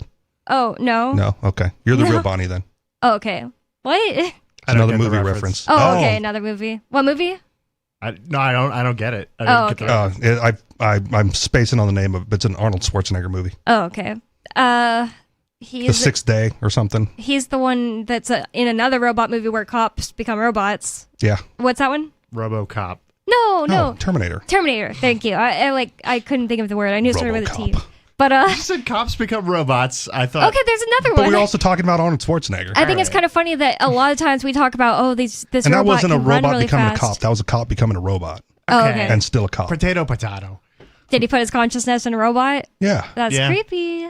But why is sort this of. not, so thought of by humans? I don't It's it's the same trope they use in Westworld too. I haven't seen that. Ian watched all of them. That's a good show right up until it sucks. We have AI interested caller. Talks about AI a lot when he calls, but I'm not sure what he wants to talk about this time. Dave Ridley in Colorado. You're on Free Talk Live. What's on your mind? Yeah, I've only been on hold for 15 seconds, so I missed what you were talking about before. Oh. I had something New Hampshire legislature related to talk about, but yeah, I can talk about what you were talking about if you want. No, I'd like to hear the New Hampshire legislation thing, but we can tell you. Is this really Dave Ridley or is this AI Dave Ridley on a computer since we don't know? Yeah, we haven't seen him in a while. We haven't seen Dave Ridley. There's actually it's gone off the air now, but there for the last few years until about a year ago, there was a talk show in New Hampshire that had its own virtual Dave Ridley. Really? So I would call in and I'd say something and then they would play me back to me. Why? Oh my So gosh. they just said, I guess I just called in enough that they said, let's make a copy of Dave. He's always here anyway. We might as well let him always be here. So they'd have this, they'd copy things I said and it would say things that I had said. And that's funny. They're always fairly accurate with it. But I haven't made a proper copy of myself yet. The tech's not good enough yet. But that we know of. Yeah, that you know of. You could be the copy. Or he might be not telling us. I don't know. I should say the tech that I have access to is not good enough to make a good copy. All right. So Dave is not the Fed. But what was the AI thing you were talking about? Copies? We were talking about a whole bunch of different things about AI, including Mark wants to put his consciousness in an AI when he dies, and he thinks that you couldn't tell the difference. I kind of think you could. Bonnie wants to kill fake AI Mark after Mark dies. No, if he was suffering. Yeah, after she kills the real Mark, she wants to kill the robot copy too. No, it's not true. So, actually, making a copy of yourself is a process that Ray Kurzweil, the number one thinker in the AI world, probably the one with the best predictions over the years. His dad died when I think he was just about 25, and he's never really quite gotten over that. And part of his thing that drove him so hard over these 80 years that he's almost been alive is he wanted to make a copy of his dad. So he started collecting every piece of writing on paper, like back in the 60s or 70s or something, expecting that someday he'd be able to use that to make a copy of his dad. And now he has made one. Wow. Now that's... How do you know how accurate it is? Yeah. Well, I mean, he says it's accurate enough, but I don't know his dad. So yeah, he knew his dad. Well, one thing I don't like is people using AI to bring to life old pictures of their relatives, because no, that's not them. You're gonna forget their memory. You're gonna it's gonna taint your memory. Overwriting it, literally. Yeah. My mom's been doing this. Memories are sketchy to begin with, though, man. So get a fresh one in there. Yeah, but at least it's organic, even if it's a little sketchy. Again, it's just the story you tell yourself to make yourself feel good anyway. Might as well reprogram with some positive news. But AI is so ugly; it makes everything shiny and ugly. You don't want that stuck in there. That's what I think. Just don't pay attention to the fingers, unless you can't remember the real stuff. No, it could totally overwrite your old real stuff. That's what I'm saying. But memories fade anyway. And nobody's got perfect memory. Yeah, nobody does. Yeah, but still. I think that you're going to be adding things in and his blue eyes, and then somebody's going to be like, your grandpa didn't have blue eyes. You see what I mean? I think it's a slippery slope. All right. Dave, I am really interested to hear about the thing you wanted to call in about the... New Hampshire political stuff? Yeah, New Hampshire legislative stuff. Yeah, so the... you remember I guess it was 2023, someone submitted legislation to secede from the union in New Hampshire if the federal debt got above $40 trillion. Yep, and now we're there. Yeah. I just tweeted about this the other day. So I couldn't make the bill pass, but I can definitely remember the bill and note that we have passed that point. And, you know, probably all those people in that hearing are like, oh, it'll be fine. We can think of something else to do. It isn't so drastic. And, oh, that's just crazy. You can't, oh, you know. At the least, I feel like people really thought that we'd have like some years before the U.S. had $40 trillion in debt. 3?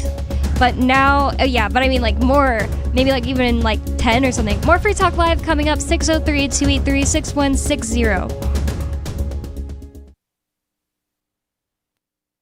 This hour of Free Talk Live is brought to you by Dash Digital Cash. Dash is the cryptocurrency designed to be used for spending. In addition to being one of the world's first cryptocurrencies, Dash was the first crypto project to have a decentralized autonomous organization that to this day continues to improve and promote Dash. Every month, 10% of the mining rewards go into a treasury. Anyone with one Dash to spend can put forward a proposal to the Dash masternodes. The masternodes vet the proposals and decide which ones move forward and are funded by that treasury. Nowadays, DAOs are plentiful, but Dash paved the way by doing it first, nearly a decade ago. Dash is one of the oldest cryptocurrencies and is widely available on exchanges, including the decentralized Maya protocol, and in multi-crypto wallets. It's easy to get and use Dash. Start by learning more at dash.org. Thanks to the Dash DAO for sending us 32 Dash per month to promote Dash on the air. Visit dash.org to learn about Dash. Dash.org.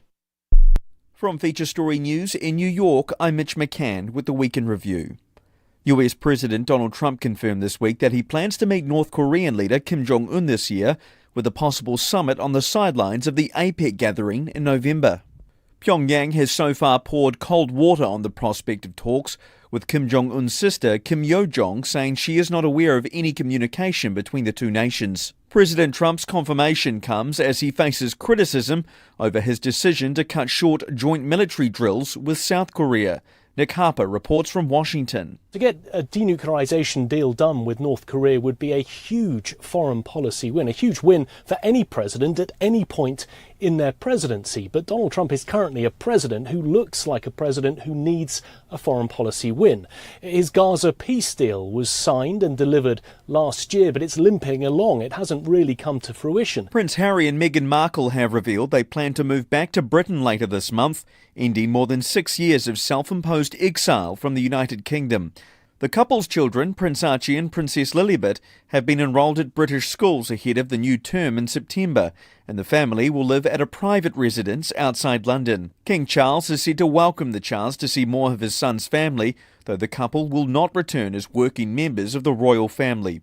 Ollie Barrett reports from London. This was a surprise even to the King, as far as we understand it, who we believe was told about this move on Sunday. It doesn't mean that Harry or Meghan are likely to resume their roles as part of the working royal family, but we do understand from royal sources that King Charles welcomes the opportunity to see more of Harry and Meghan. China this week publicly rejected Washington's sanctions campaign against Iran, ordering Chinese companies not to comply with US measures targeting 5 refineries accused of buying Iranian oil. Donald Trump launched what he called an unprecedented economic operation against Tehran, warning that any country offering Iran a lifeline would face severe financial retaliation. US Treasury Secretary Scott Bessent has called on American allies to choose sides, describing the plan as the toughest sanctions in history.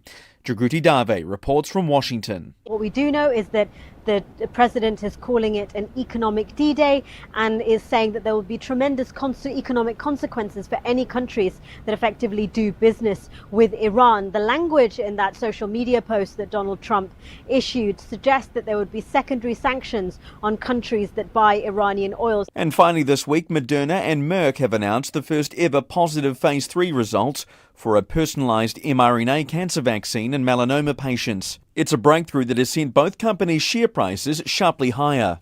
From Feature Story News in New York, I'm Mitch McCann, and that was the Week in Review. Our Matrix server is about as free as internet chat can be. Join the existing rooms or create your own at chat.freetalklive.com.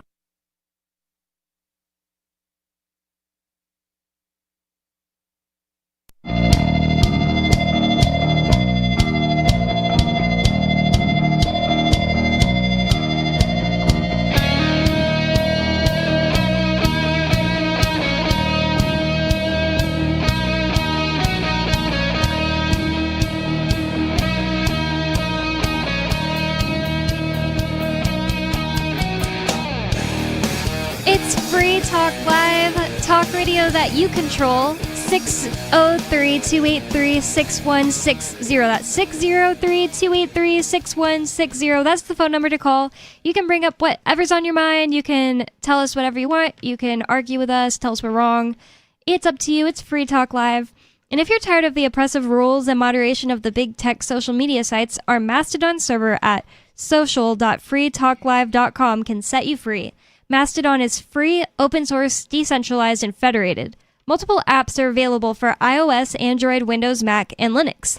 Social.freetalklive.com. With you on Free Talk Live tonight, you've got me, Bonnie, Joe, Richie Rich, and Mark Edge, remotely. And we had a caller on the line already, which you can get in line behind him, 603-283-6160. But we have Dave Ridley from Colorado on, and you were telling us that Jason Gerhardt's bill he put in 2024 legislation season that said if passed by the government, then the people would vote on a constitutional amendment that said if the United States hit $40 trillion in debt, then New Hampshire, would automatically secede peaceably. That was 2024. It's now 2026, so it's only been 2 years. Even better. And the U.S. has hit $40 trillion in debt. Unbelievable. Just so fast. It's pretty believable. Well, Trump it's exactly. It's disturbingly believable. Yeah. Yeah. Trump is like on a war path to spend the most money of any president. It's also so fake at this point. Like, I just personally, I can't fathom $40 trillion of anything or $40 trillion of anything that I can't imagine anyone takes it seriously as a real debt. If I had thought about this, I'd wear my debt clock. I have a Thomas Massey signed debt clock badge. Nice. That's awesome. Yeah. I don't actually know where it is, but It's going to run out of zeros. it was at the 439, so it has enough digits. I get it. We're not going to get to 100 anytime soon. 100 trillion. You sure about that? Surely not. Sure about that? That's terrifying. Sure about that? Yeah, I guess Thomas Massey will have to create a whole new debt badge clock thing that he has. He's just in it for the money. Oh my god. That was like a thing where he sold it as kind of like merch, and he signed it and a constitution, so I have a constitution signed by him too. Nice. I think it's in here, that's why I'm pointing. I think that's one. Okay. And it was like for a raising money when Trump was going after him. You should put that in your car. Why?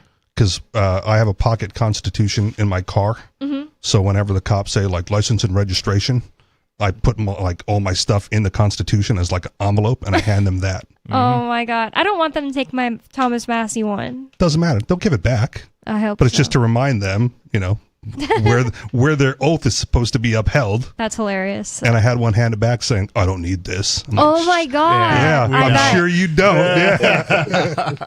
He probably thought it sounded like he was saying I already know what's in this, but no, that didn't come off that way. Not at all. So Dave, did you have more you wanted to say about the debt? Yeah. Well, there was a cop in Keene. I don't know if he's retired or not. That you guys probably know Shane Maxfield. He used to carry a copy of the Constitution in his pocket. Just what's the word? Theatrically. And he was a cop? Maybe, but I appreciated it. Okay. But no, it's like with the collapse here, it's like Russell Canning used to say, with $40 trillion in debt. Yeah, I've decided not to participate in the economic collapse. Yep. So one wonders, if you wanted to not participate in the economic collapse, how would you go about doing that? And it seems to me, cryptocurrency is about the best bet you can get. Just sort of start using privacy coins and check out as best you can. Someone in one of the Free State Facebook groups earlier today was like, I'm thinking about moving. How prevalent are the goldbacks? So that's another option besides cryptocurrency. I did not answer, and I did not read the answers. I won a half gold back yesterday because I guessed the gender of my friend's baby. Nice. And I was so happy because it's a girl. I signed up for a free half gold back, and I was rejected. Oh, I got free half. I won the silver dragon thing from one of those websites that was giving them away, and then I got given a half gold back from one of the gold back people at Liberty Forum, and he also gave Ian the DC one with the fireworks. Nice.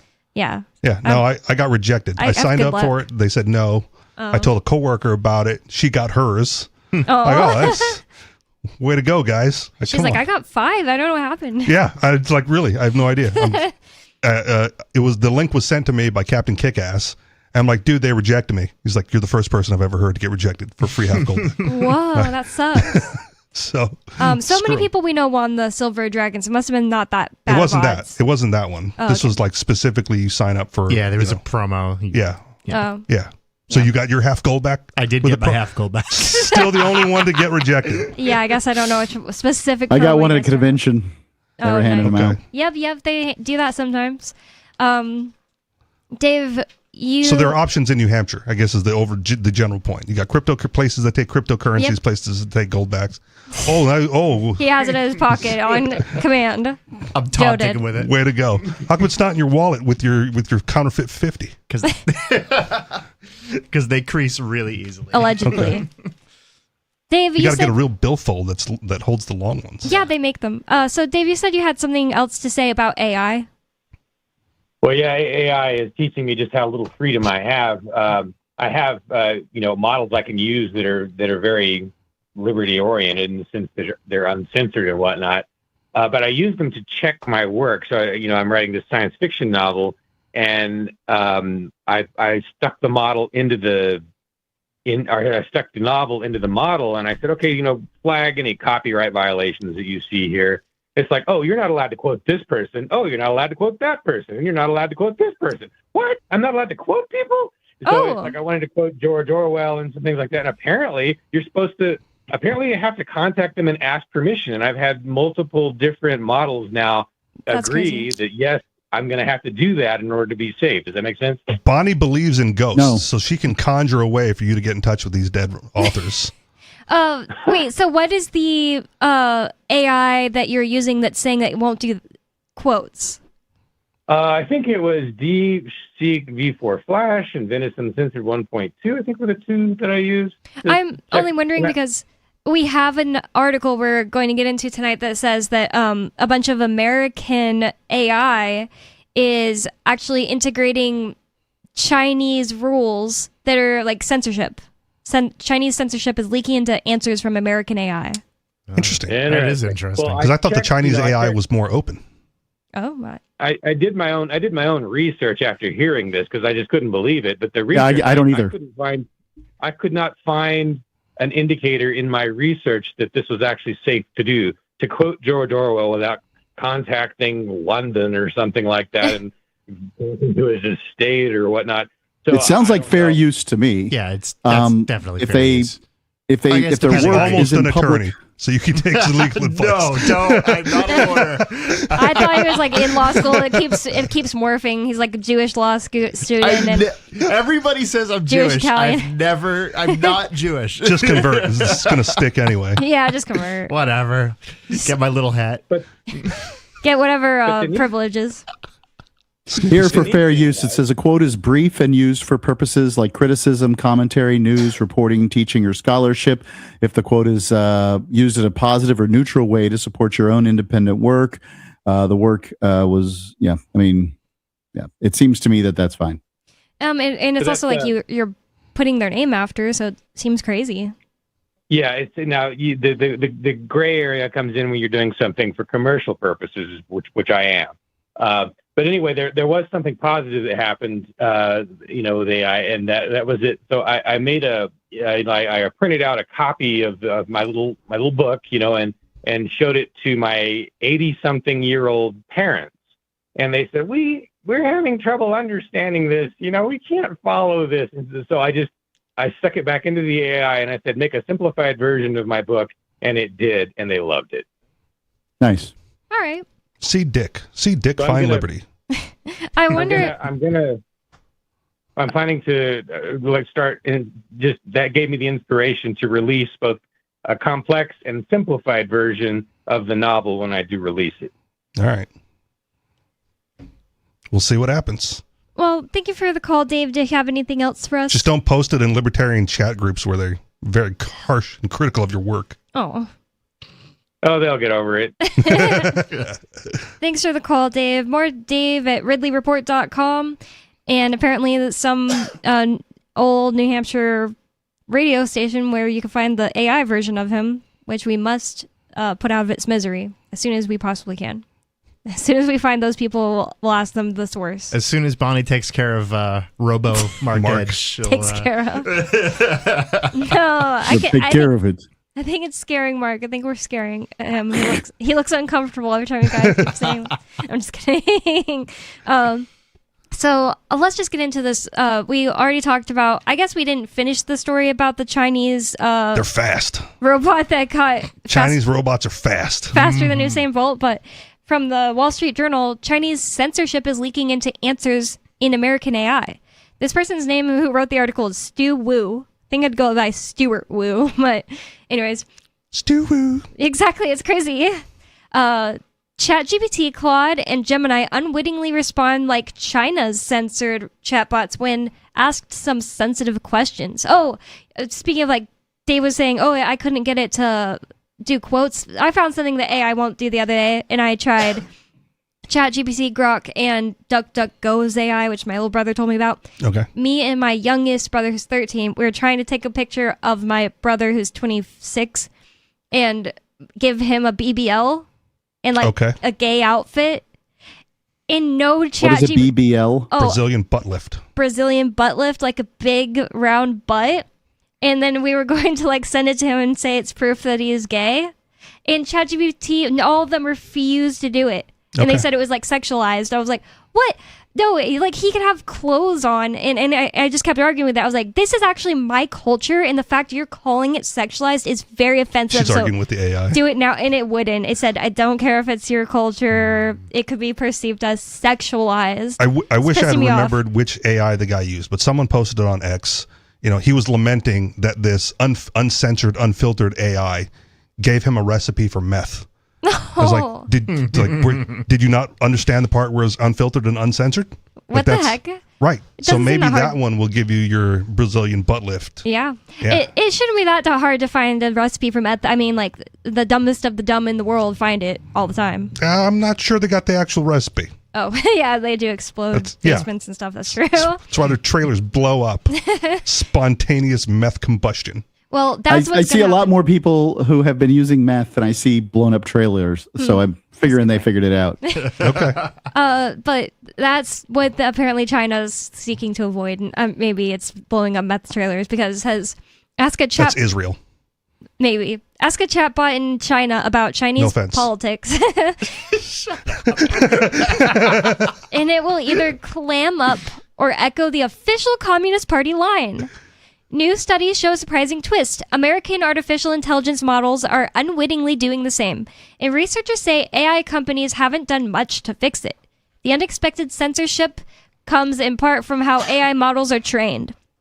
They act like a giant blender, gobbling up mountains of data across the web, including state-controlled media. That leaves the resulting smoothie with a taste of authoritarian propaganda. This article was written by AI. Oh my gosh. It's either yuck or yum, and I'm still trying to figure it out. Bonnie smoothie. Oh, okay. I was the smoothie of authoritarian propaganda, probably yuck. One thing I'm thinking is like, could a Chinese AI like get mad at this and say they're stealing? I don't know. Maybe not if it's already out there. Like there's some that claim the Chinese models are stealing the stuff from the American models. Like spies? Yeah, but I mean, like internet spies. I don't think there's like Chinese spies on the ground hacking into Anthropic or whatever. Yeah. But then the Chinese models open it up, right? Like they do more, they do better. They're more uncensored in some cases, and they do things that the American models won't do because they're the ones with the filters and the blocks on there. So. It's interesting that you'll get, if it's stuff for Chinese propaganda, you'll get the propaganda, but if it's just average everyday stuff, right? Interesting. I wonder if you could make like a program that you ask it the question that you want to ask the AI, and then it gives it to both the American AIs and the Chinese AIs, and then takes the correct answer from whichever one it gets it. Where are you going to verify the correct answer? Well, this is the problem with AI. Yeah, I mean, you can always do like research still. It's not like it's over for determining the truth of things. Sometimes you'll ask, like Grok specifically, it's like probably the one I use most, like, give me some studies that show this, and then you'll have to go read it and make sure it's actually what it shows. Yeah, that's fine. It's ridiculous. It'll lie. Like Wikipedia in the early days, right? Like, it was like, oh, you can't use Wikipedia because, who knows, just anybody can edit it and write it. And then they started adding citations to it. So, like, you just go to the citation, and if that's a legitimate source, and then you're fine. If it's not a legitimate source, well, then, you don't use it. And they have white nerdy people on there, like, all day verifying. Like, it's a whole subculture of its own. I know. Wikipedia editors. It's crazy. That's how you know there are definitely 7 billion people on the planet. Or 8, whatever it is now. Point being. Which is worse, Reddit mod or Wikipedia? Reddit mod. Reddit mod, yeah. It comes with like the culture. Well, the Reddit mod hasn't made Free Talk Live disappear, right? So I'll admit to you, a Reddit mod does suck, but some mod on Wikipedia made Free Talk Live a radio program on 300 radio stations throughout its history that has been around for a very long time, just disappear. Ian has one. This could be bad. Okay. Uh-oh. What's it say? Freeman and other members of the Free Keene group in New Hampshire paid for expired parking meters, a practice dubbed Robin Hooding. Ooh, scary. As a form of ideological protest against municipal government and to promote voluntarist beliefs. It has quotes around it.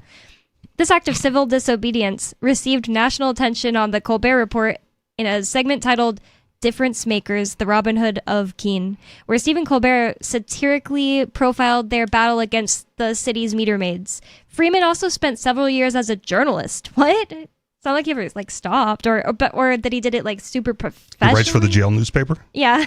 In 2014, he reported that at least 15 Free State participants had won seats in the New Hampshire House. I mean, that's just like on Free Keene. It's not like he went and did that for like union leaders, so it's kind of might be weird. like an AI generated. Yeah, it could be. I feel like somebody might have told me that they used AI to make this. I don't remember all of a sudden. Like, maybe Arya did this? I honestly don't remember. And now it doesn't matter. It's been memory hold. You can't remember. Like, the new memory's implanted. That's just it. Oh, my God. Ian is whoever we remember him as. Yeah. Oh, my God. Whoever Wikipedia. That is ironically just true across the board. True. Yeah, there's all this references Rich Paul to... is linked here. But for some reason, Free Talk Live doesn't have a. Yeah, that's crazy. Yeah, that's kind of nuts. It's a conspiracy. And even it says like he is the founder and host of Free Talk Live. It's just not clickable. Like Keene, New Hampshire's clickable. And a lot of things are clickable. Free Talk Live's disappeared. Mark Edge. Does Mark Edge have one? Fortunately, it doesn't have a link either. Now Mark's just jealous of Ian. Why does Mark have one and not? I mean, why does Rich Paul have one and not Mark? Thank God. I don't know. Yeah, seems stupid. Wikipedia sucks. I guess Aria DiMezzo doesn't have one. That's actually surprising compared to like Rich Paul and Ian. Like Aria had national news with the What is it? Okay, so what does it say about Rich Paul then? Maybe did he do something so different person special? Oh, really? Yeah, because there's one married to Adele, a famous guy named Rich Paul. So they linked it in the Free Talk Live one, but linked it to an actually famous Rich Paul. Yeah, the wrong person. Oh my God! The factually incorrect Wikipedia post. Oh yeah, that's crap. My English teacher was right. True. Yep. Yeah. Yep. Partially, if you go to you got to go all the way to the bottom and go to the citations. Yeah, Rich Paul, longtime friend of LeBron James. Yeah, doubt that. That's our Rich Paul. Yep. Had him on the show. Yeah, that's crazy. And married to Adele, I'm pretty sure. I could be wrong about that. But so I just making Turd Ferguson jealous. I don't know. I don't think Adele Rich Paul and his beard can get Adele. I don't know if Adele is really up his alley or down to that. So we already talked about that. Sorry, my bad. I was about to start reading about lightning, the AI that ran, or the I've worked so hard on these abs. Why don't women just fall all over me? That's basically. I used to go to a gym with a buddy, and all he ever did was biceps and abs. I'm like, really? He's like, that's all chicks care about, dude. No, you look weird when you have like super big arms and no leg. Like he had no trouble getting chicks. Okay. So for like a week maybe, it's biceps and abs. Didn't work for me, so I went back to full body. No, he didn't get you. He did not get me, and I got no chicks off of the biceps and abs. Yeah, so.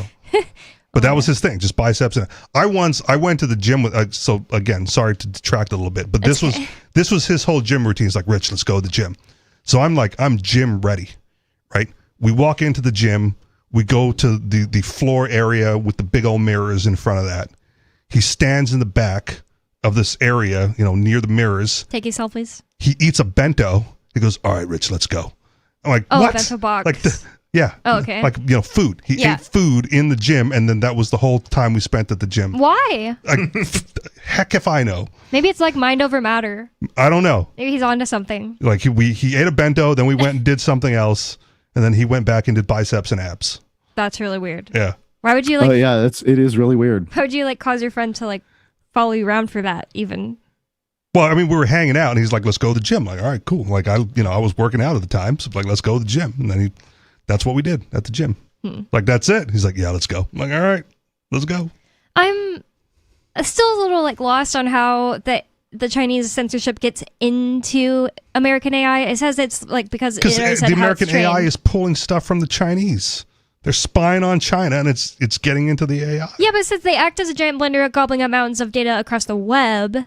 Including state-controlled media from China. I read that, but it just didn't click. Okay. Yeah, but if the AI is gathering all of the data, then you'd think that it would be able to parse out that this source does not mention this thing, the state. Yeah, they just use a different source, where somebody else then reported it's got a whole bunch of other sources. You're presuming that the AI is actually intelligent. It's Fair not. enough. It's just it's predicting. Yeah, right. It hallucinates a lot. That the whole world listened to China when it came to COVID, and look what happened there. Yeah, that's because China's state media had people falling down, dying in the streets, and being swept out of their cars, and dudes with hazmat gear. Like, oh my gosh, this is serious. Turns out, not so much. I'm gonna ask Grok. What's serious that if you're a commie? Yeah. What are you gonna ask Grok, Bonnie?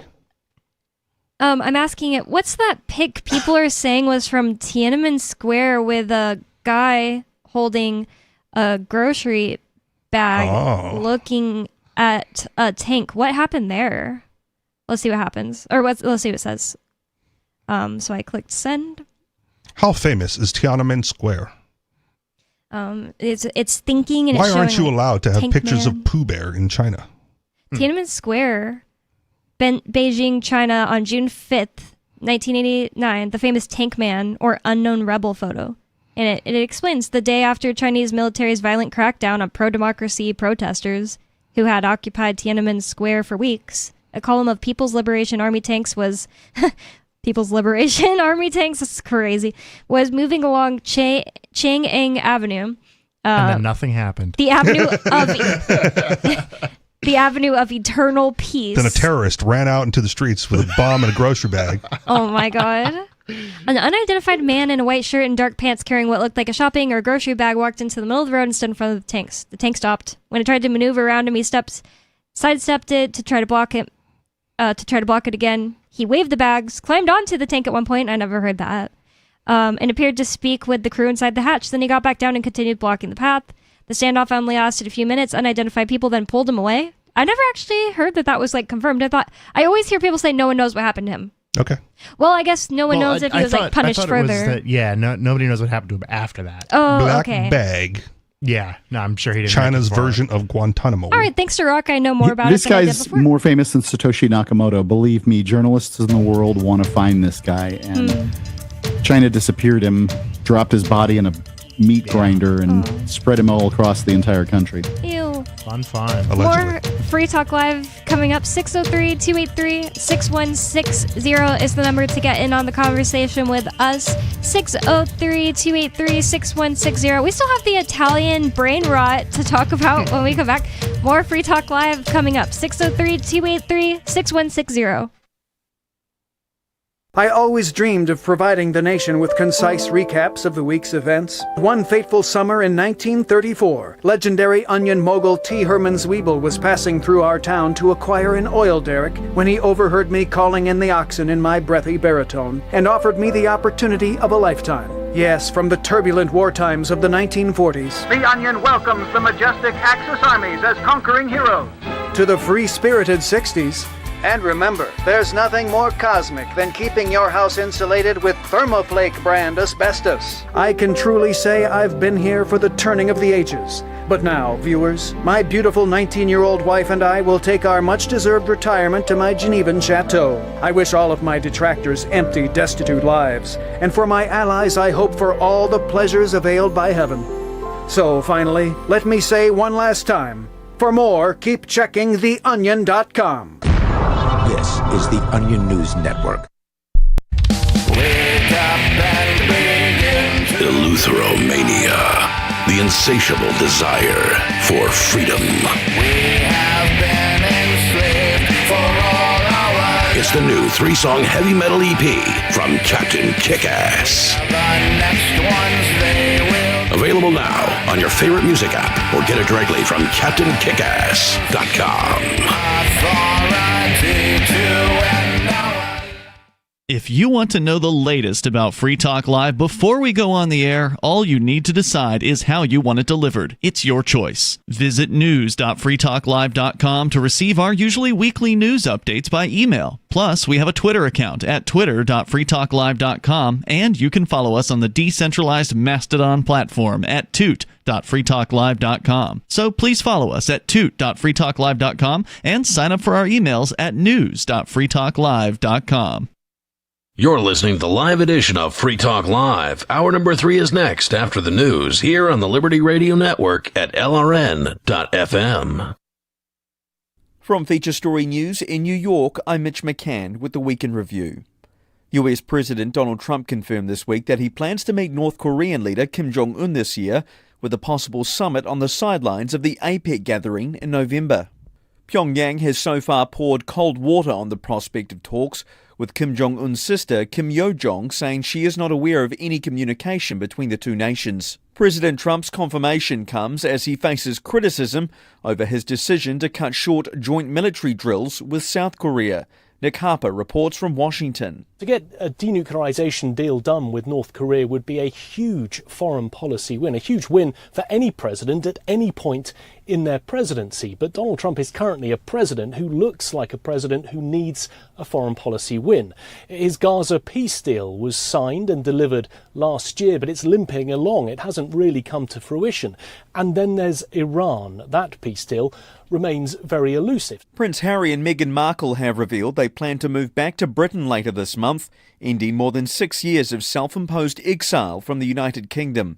The couple's children, Prince Archie and Princess Lilibet, have been enrolled at British schools ahead of the new term in September, and the family will live at a private residence outside London. King Charles is said to welcome the chance to see more of his son's family, though the couple will not return as working members of the royal family. Ollie Barrett reports from London. This was a surprise even to the King, as far as we understand it, who we believe was told about this move on Sunday. It doesn't mean that Harry or Meghan are likely to resume their roles as part of the working royal family, but we do understand from royal sources that King Charles welcomes the opportunity to see more of Harry and Meghan. China this week publicly rejected Washington's sanctions campaign against Iran, ordering Chinese companies not to comply with US measures targeting 5 refineries accused of buying Iranian oil.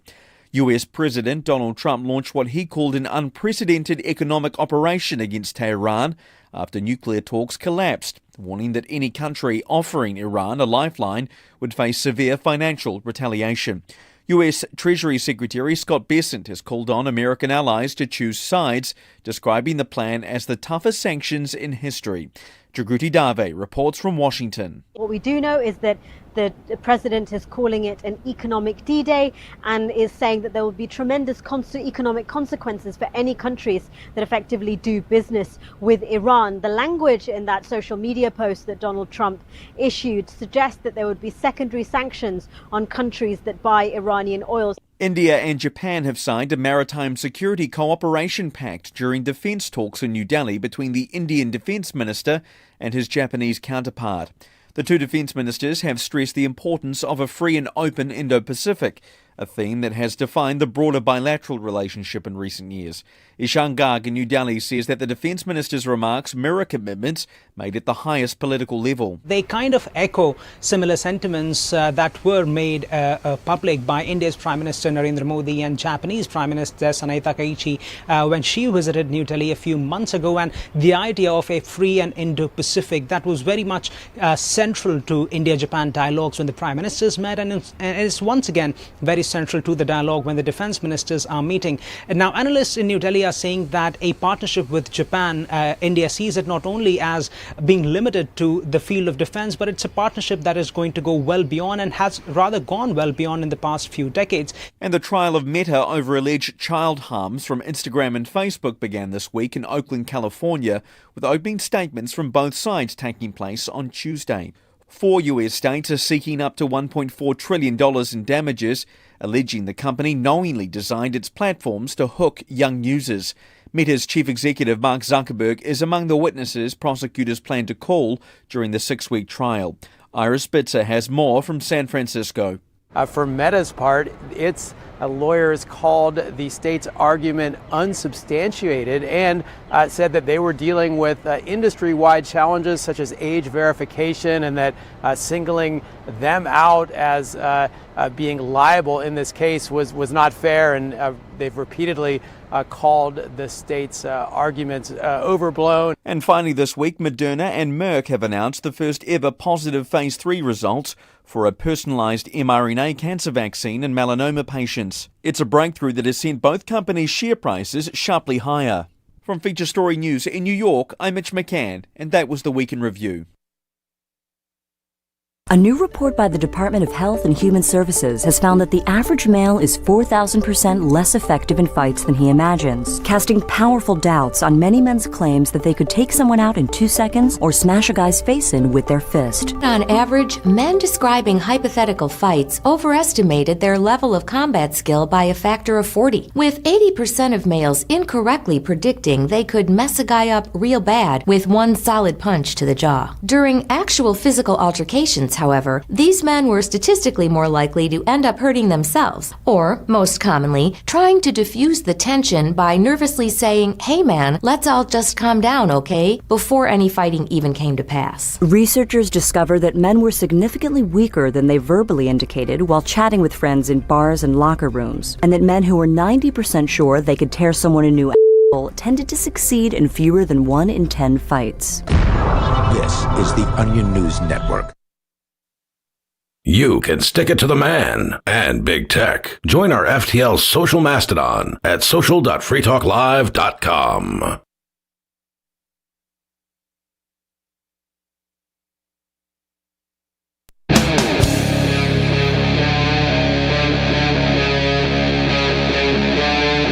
Free Talk Live.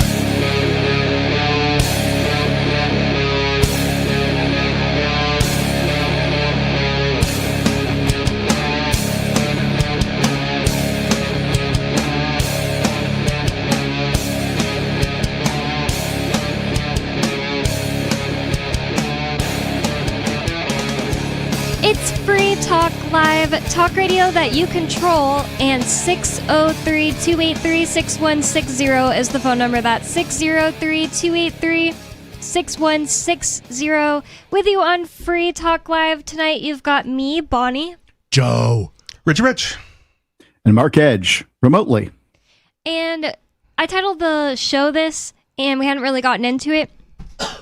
I really just liked what Ian wrote when he sent me this. He sends me some show prep to help me out sometimes. And he just literally just wrote Italian brain rot lawsuit. And I thought that just sounds really funny. So let's more look AI. Yeah, basically.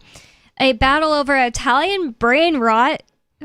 And by the way, maybe some listeners, especially older listeners, might want to know what brain rot means. Yes, please explain it to me and Mark. No, I meant listen. It's just something on the internet that's meant to be entertaining, usually sometimes even scary, but it's just oh my god, there's no rhyme or reason, there's no moral to the story. It's funny because it's stupid. It's funny because it's stupid, and it's just brain rot because it's like just makes you stupider because there's no like thought behind it. You don't have to think. I'm pretty sure we had that. Like I just watched the latest Jackass movie, so that sounds kind of like brain rot. It kind of was. I never watched them, but I watched all of them, all the movies, all the TV. As soon as it hit MTV, I was all about it. Brain rot of our time. That South Park, Ren and Stimpy. I'd like to share my Jackass story. When Jackass 1 came out, some friends and I, two friends, decided that it would be hilarious to camp outside the movie theater to buy tickets. Nice. Now, no one else was there, right? Like, we were the only people camping out to buy tickets. It was very Jackass. Yeah. And it wasn't going to be even sold out. It didn't sell out, but the people at the movie theater thought, yes, this is apropos. And they thought it was very clever, and they gave us free tickets. Nice. Oh my God. Nice. Oh my God. I guess you could probably get free tickets that way. Yeah, exactly. Well, there's drunk people in a pop-up tent out in front of your business. I suppose you should humor them. Yeah, just encourage more of that. No. But for the movie Jackass, that totally tracks. It does track. Yeah. If people don't know, that's just people like hurting themselves trying crazy stunts, right? Yep, basically. To sum it up, I feel like it's even those home movie shows are kind of brain rot too. America's where it's Funniest just like, Home Videos? Yeah, like people crashing their boat or I don't know, like falling off a bridge, stuff like that. It's like the it is brain lamer rot. version of Reels. Toddler hits baseball into dad's nuts. Always wins. Which is literally something that Idiocracy. It's another thing that Idiocracy predicted because when I went to Michigan a few months ago, Colin and I stopped at our friend Chad, who is a listener sometimes and caller sometimes. The Sandwich King? At his sandwich shop. And there were TVs behind the bar, and they were playing basically it was like America's Funniest Home Videos, basically the same idea, but it was all people getting hit in the testicles. And that was in Idiocracy. Ouch, my balls. Yep. We couldn't believe we were seeing real ouch, my balls. And we were laughing about that. And it is funny. So that's brain rot. And that's why Idiocracy is a documentary. Exactly. And that's what happens when you watch brain rot. You slowly rot your brain into the people like in that movie. A battle over Italian brain rot could shape who owns AI art. Oh, so it's going to have broad implications. Uh-oh. This is from NPR.org. Okay, in where though? Because I feel like the United States has already decided that you don't get IP on AI generated content. She's getting to that. Yeah. Well, not if it's in Italy. If it's an Italian court, they can have their own rules. I think it's going to be American, and the theme of this brain rot is just Italy because people think Italy is funny because of like what's that movie? Names. The funny names, the Capicola, or what do they call it? They talk with their hands. Gabagool. Oh yeah. Yeah, the one movie or show Sopranos. People, it's like got a big resurgence. People like it again. I've never watched any mafia movie. I should. Bonnie, you need to watch it. I just saw that a random like drunk person like punched Steve Buscemi in the face, and it's on video, and he's like recovering in the hospital. It's crazy. National treasure. Why would you do anything like that to Steve? He was the dad? Was he?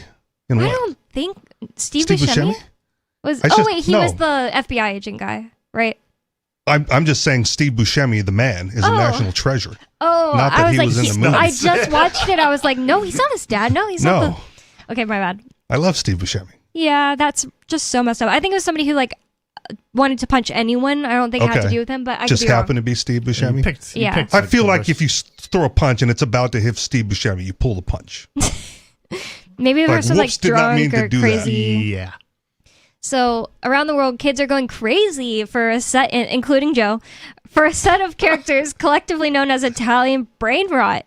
These memes are generated using artificial intelligence, and they're appearing on social media and YouTube as well as in video games.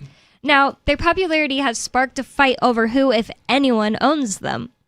A legal battle unfolding in a California courtroom. Thank you. Could determine whether several prominent brain rot characters can be used in games and other media without paying or acknowledging their creators.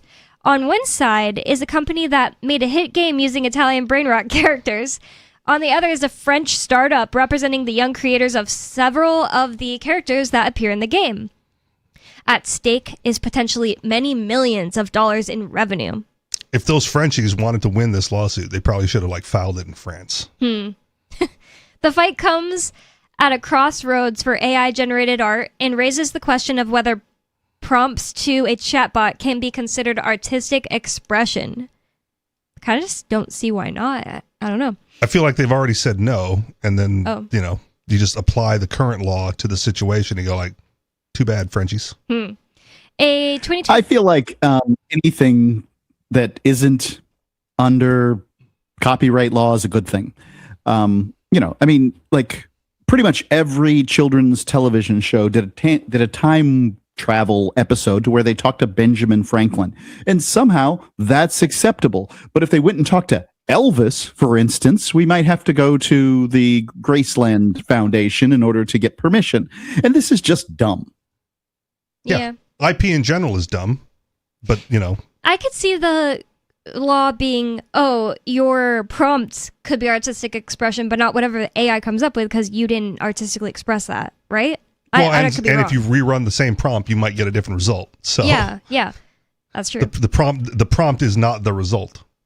A 2024 case ruled that a chatbot cannot be the sole inventor of a product or piece of art, but it left open the possibility of humans using AI to produce copyrightable works. Last year, the U.S. Copyright Office affirmed that AI-assisted work could be copyrighted, but added, whether human contributions to AI-generated outputs are sufficient to constitute authorship must be analyzed on a case-by-case basis. So they'll know it when they see it. You're right. So the United States civil court system needs to be involved in every single situation. Mm-hmm. Wow. And we'll take at least 3 years to figure it out. It's crazy. Well, at least we got a case to talk about with this AI Italian brain rot. This seems fairly cut and dry to me. Like, if I were to get a prompt and I were to say, give me a picture of Mark Edge with his robot clone, and I were to receive that picture, like that's like I can't copyright the prompt. I can't copyright the phrase, give me a picture of Mark Edge. Yet. We're about to adjudicate this. I hope that doesn't to make it ever where no one become else the can case. even put us the same prompt into a chat. Yeah, that's the point. That's and crazy. also, if I were then to run the same prompt, I would likely get a different picture than Joe. Yep. So the prompt is not the result, and the results differ. So which result matters? Yep. I was trying to make a meme with the Indiana basketball player who was doing the pointing about a month ago. Sophie Do you guys Cunningham. remember? No. I don't remember her name. Beautiful Sophie Cunningham. I'm telling Sophie you. Cunningham. Beautiful blonde woman. Sophie Cunningham. If you repeat I something tried to three get times, people know. Grok to give me a picture. Now they gave me a blonde woman and she was pointing, but it wasn't the picture with the kind of curved finger that she had. I mean, it was poignant picture, very, very sort of serious looking. It was great. I know the names of 4 WNBA players, and before Sophie Cunningham, I knew 3. And now she's moved up to the top of the list. So basically, I had to take the picture and then just throw it into AI and get the words that I wanted written around it. So there you go. What did you write around it? It was accusing people in the neighborhood who didn't want to contribute to the private road of being a bunch of bad people. Oh my goodness. You put that out in your yard or something? No, it was in a group, a shared group. Okay. I never tell Dylan what to post on our Twitter or X account because he's just like really good at what he does. But the other day I got a really good idea. I saw somebody else do it first, so I took their idea. So you stole the idea. But the Nancy Mace thing where she the tattoos had all those tattoos, the same day he was able to get it out. Dylan, the person that runs our X account, made it look like she had a tattoo that said Free Talk Live. Nice. And posted it and said, wow, Nancy Mace's awesome new ink. Yeah, it was so funny. Based. Yep. So I guess AI was able to do that. And it made it look just like her. I don't know if he used AI. Now that I think of it, I just kind of assumed that. Okay. He could have used Photoshop or something. But anyway. If only there were a way to check with them and ask. Yeah, I just didn't think to ask before the show. We've got a mystery on our hands. So, stop it. So, we're still in the middle of figuring it out. as a copyright matter. Oh, did I already read this part? No.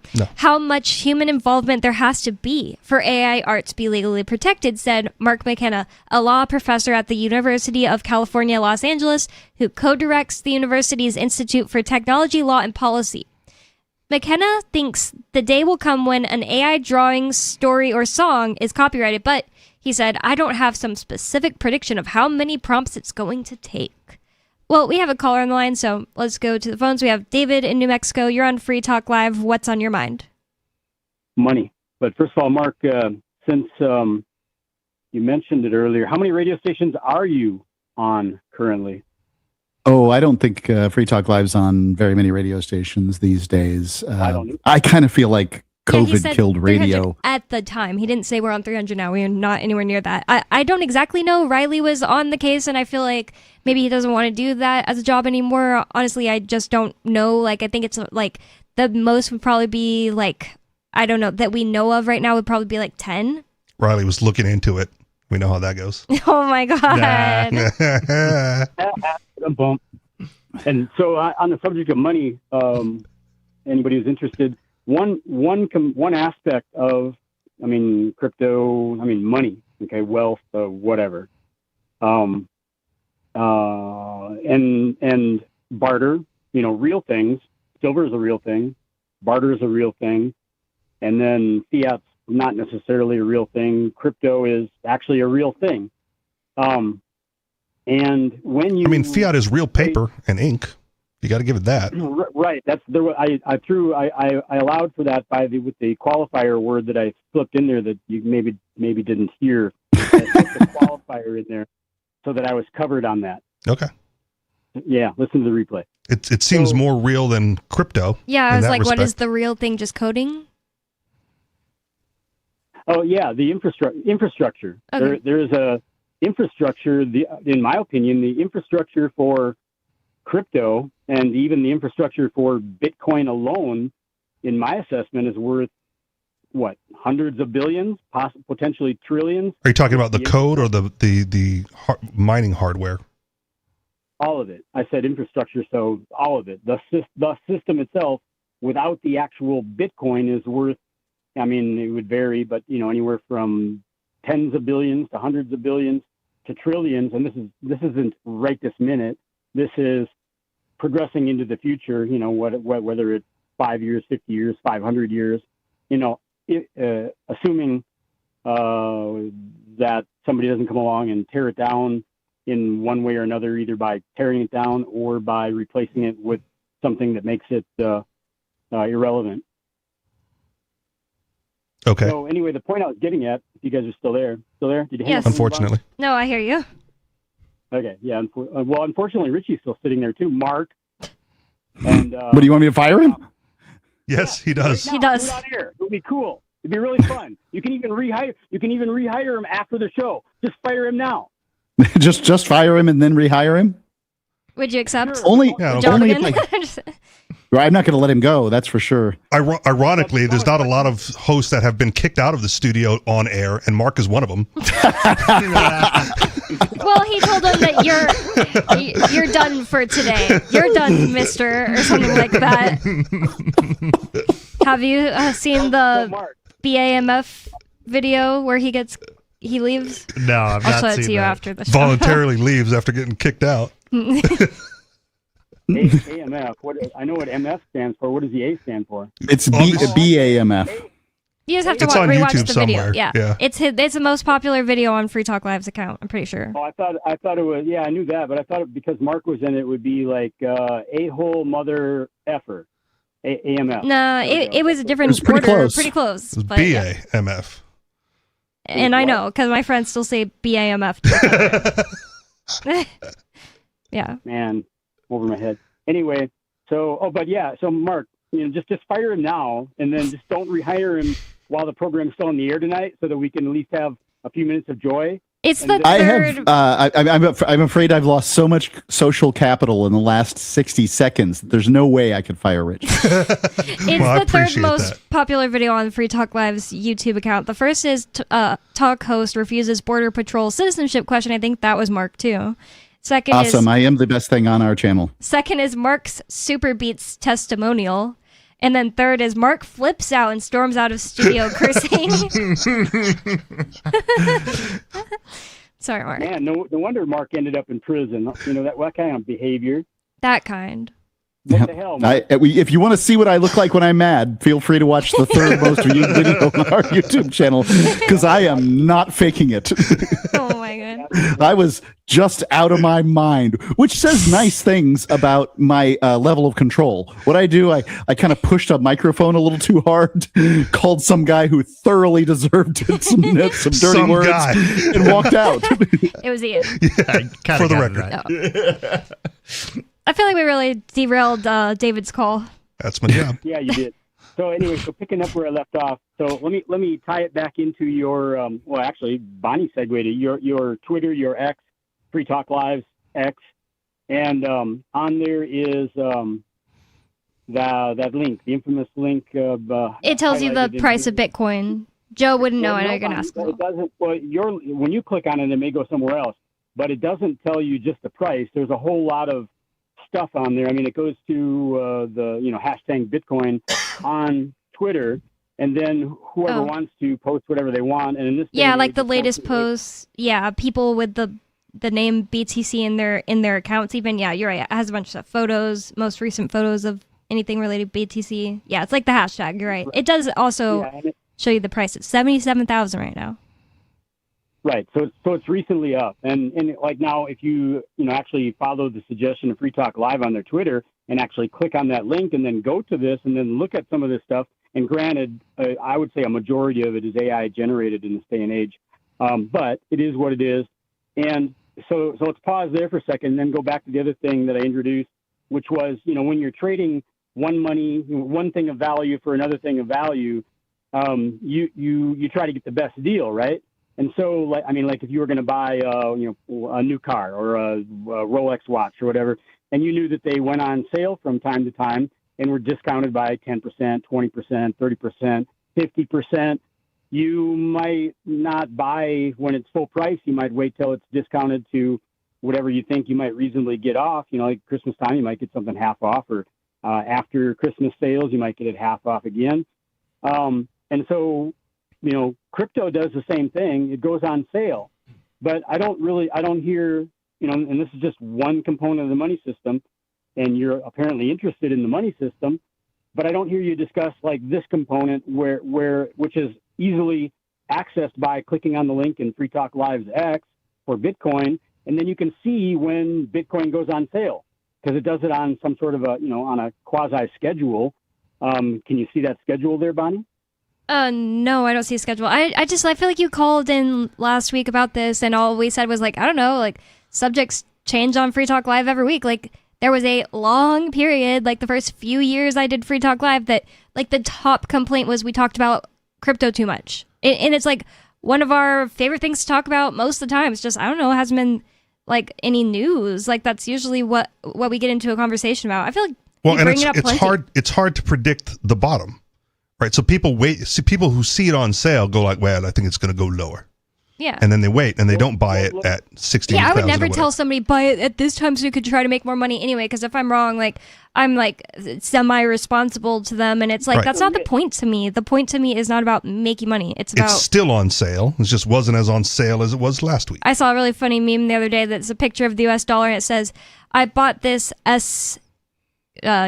S-coin the other day, and I'm down 50%, or the other year, Yeah, since its inception, down like 99%. Exactly. So. Worst S-coin ever. So have you taken Free Talk Live's advice and clicked on the Bitcoin link and actually looked at what is there? Like, I just clicked on it to have this conversation just now. It's just like not that interesting to go to hashtag Bitcoin. It's not that interesting. Great. We got Bonnie on the record. Bitcoin is not that interesting. Okay. Neither is your call. I mean, checking the price incessantly is also not that interesting. It's not. My dad does it, and he's always like telling me the price, and I'm just like, I honestly don't look at it barely at all, honestly. Yeah. Unless someone brings it up or I see an article about it, I generally don't check the price. Yeah.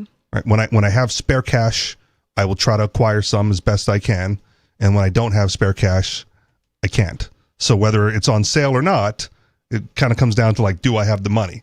And that happens to a lot of people when they go like, buy the dip. And then it dips again. Like, buy it again. Like, no, I ran out of money. I went all in on the first dip. I've got nothing left for dips 2, 3, 4, and 5 before we rebound back up.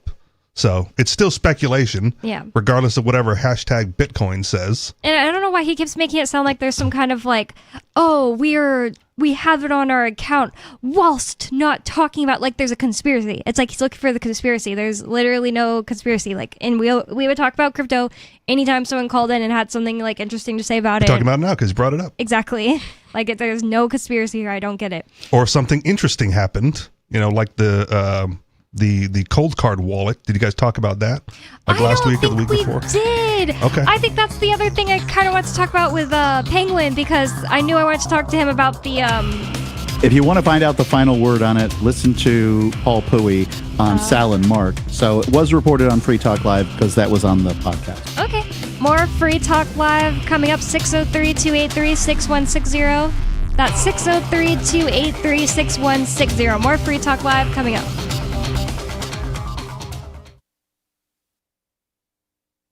Why did you move to the Shire? I moved here to the Shire because there's other people around who take liberty just as seriously as I do. I moved to the Shire because I saw videos of people challenging authority and thought that I could get support myself. It called to me, like, do this, right now. I wanted to be around people like me who got it, and once I got here, I knew there was nowhere else that I wanted to be. I've always wanted to change the world, so I moved to the Shire to join people who were actually working towards doing the same thing.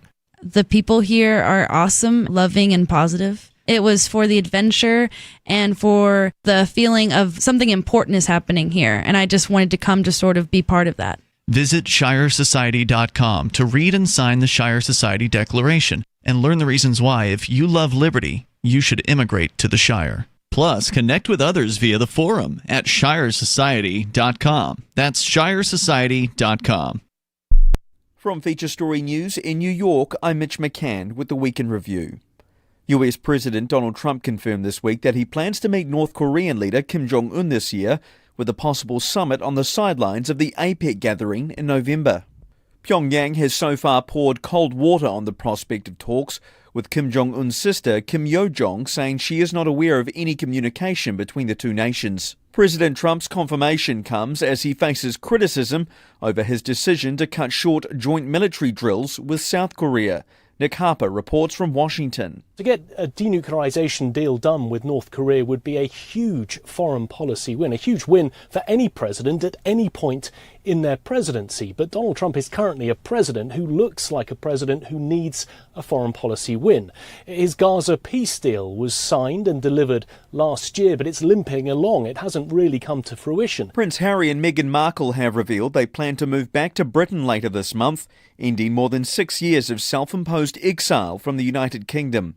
The couple's children, Prince Archie and Princess Lilibet, have been enrolled at British schools ahead of the new term in September, and the family will live at a private residence outside London. King Charles is said to welcome the chance to see more of his son's family, though the couple will not return as working members of the royal family. Ollie Barrett reports from London. This was a surprise even to the King, as far as we understand it, who we believe was told about this move on Sunday. It doesn't mean that Harry or Meghan are likely to resume their roles as part of the working royal family, but we do understand from royal sources that King Charles welcomes the opportunity to see more of Harry and Meghan. China this week publicly rejected Washington's sanctions campaign against Iran, ordering Chinese companies not to comply with US measures targeting 5 refineries accused of buying Iranian oil. Donald Trump launched what he called an unprecedented economic operation against Tehran, warning that any country offering Iran a lifeline would face severe financial retaliation. US Treasury Secretary Scott Bessent has called on American allies to choose sides, describing the plan as the toughest sanctions in history.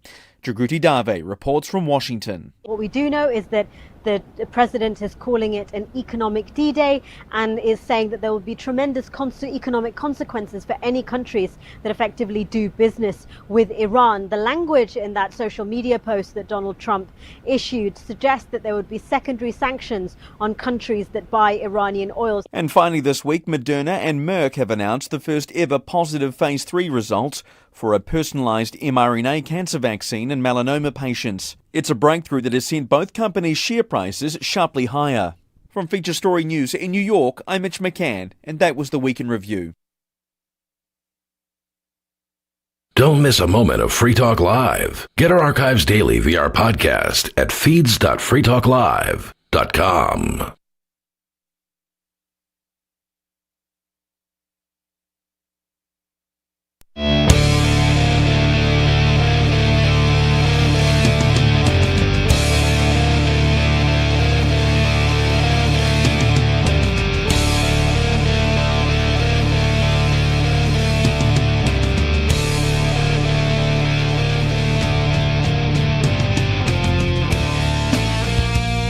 Welcome back to Free Talk Live. Free Talk Live is a radio show where you can call 603-283-6160. That's 603-283-6160 and get in on the conversation with us. Clearly, if you've been listening to any of the calls tonight, you'll know that you can just kind of call in about absolutely anything you want.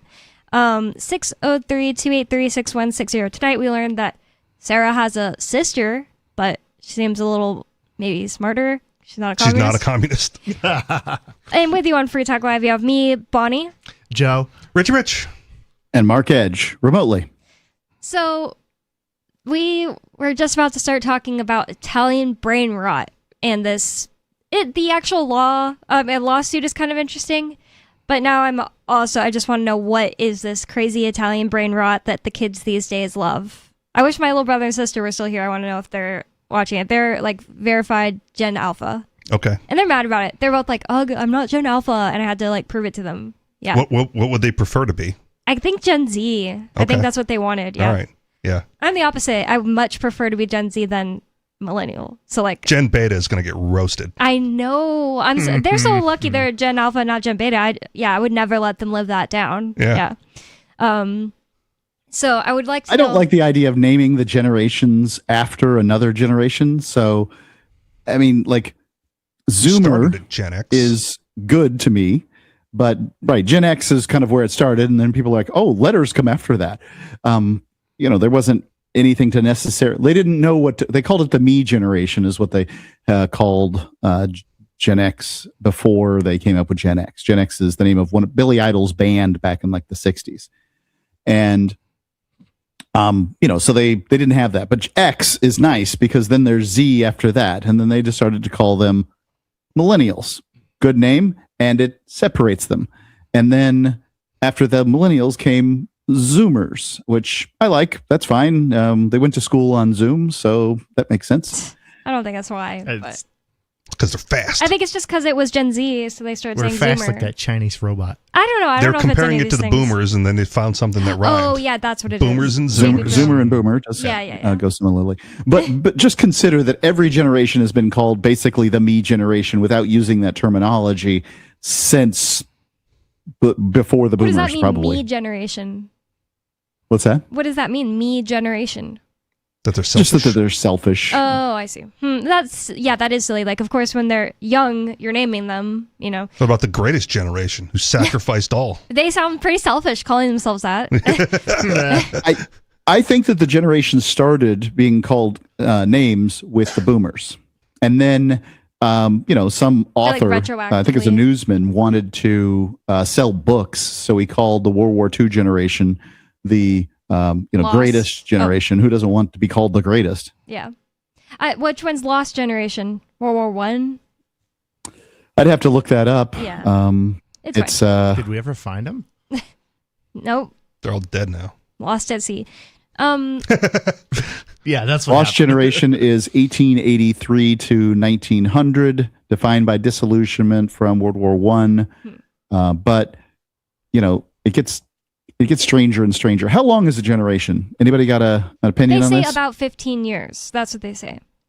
Yeah, I remember hearing that. Greatest generation, just because they're awesome. 1901 to 1927, giving them at least 26 years. Wow. It's 2 generations of a generation. Probably does kind of depend on like things going on. Like I do think that like I don't know. I think that there should be a mini generation in between millennial and Gen Z because I feel like I'm more that than Gen Z or millennial. But there is. So I have a counter proposal because I hate this generation stuff. I know. I honestly hate it. I was so tired of the conversation. It all pisses me off. Why do you hate it, Mark? I just don't think it's fair to take somebody. Bonnie, what's your generation? Millennial. I'm technically millennial. The last year millennial, 1996. Compare somebody from 1981 to 1996. Seriously. Like and there's just it's too long of a stretch, and it's getting shorter. By the way, because this is a problem. And I think that it's just the easiest thing to do rather than coming up with a bunch of names or whatever. Just say, I'm a 70s kid or I'm an 80s kid. Yeah, whatever it is. I'd much rather be a 90s kid. Like, well, okay, but like someone born in 1999 is not a 90s kid. She's cheating. I don't think they are. You didn't grow up in the 90s. I would rather be a early 2000s kid then because I loved the early 2000s. That's fine, That's but what I like remember anybody who's on the cusp of the decade, is going to be like born in the previous generation. But they're really an aughts kid. I mean, if you were born, I was born in 1971, so I've got it super easy, right? Yeah, you're a 70s kid. I'm the counter to your argument. However, if you're born in 79, you would say you're an 80s kid. Yeah, I was born in 79, but I'm an 80s kid. And it doesn't feel right, though. It kind of doesn't, yeah. I always tell Ian, I'm like, you were conceived in the 70s, so you existed in the 70s. Yeah. Was he? You always he's born in 81. Yeah. No, he's born in 1980. Oh, okay. I thought you said he was 81. Nope. Okay. Just enough months that it's possible for him to have been existing in the 70s. Not that it's like we didn't go and ask his parents to make sure, but what an odd conversation that would be. So was Ian a human in the 70s? And I always also say have I been to Canada or not? I was in Canada in utero, but then we moved to Alaska or lived in Alaska, and I was born in Alaska and then flew to Washington to come back here. So jeez, pick a state. Have I ever been to Bonnie's been everywhere. So have I ever been to Canada or not? I was in utero there. Okay. But I wonder if they can get your citizenship. No. My parents always say that the Canadians were like the nicest people in the world. If you're born in the Strait of Hormuz, are you now a U.S. citizen? Oh my gosh. Do you mean the Strait of America? Whatever they're calling it. Oh my gosh. Right, he's declared it to be a U.S. territory or whatever. He did? I did not actually know that. Really? He said it in an interview. I don't know how official it is. He also called it the Strait of Iran, so. Okay. But if it's a U.S. territory. It's been everything. Like if on it's an a U.S. accident? territory. Did he call it the Strait of Iran on accident? Yeah. Oh, I see. Stupid. It's a faux pas. What about the Strait of Italy? There's a good segue. Strait of Italian brain rot. Okay. Flowing from the computer. This guy is saying, Mark McKenna, the law professor in California, is saying they don't know when the day will come when an AI drawing story, a song is copyrighted, but he thinks it will happen one day. That they're still in the middle of figuring it out. So what is the argument over for this lawsuit over who owns these Italian brain rot characters? It's these characters that came out of the internet in early 2025.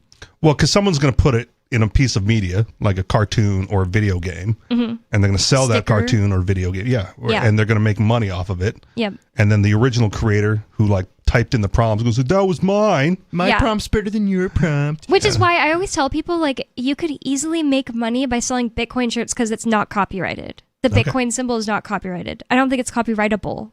Yeah, well, that works is too. So crazy. But that's the problem with the original artist, right? Like, if you wanted to monetize it, you could have. But it should have been faster. You failed at capitalism.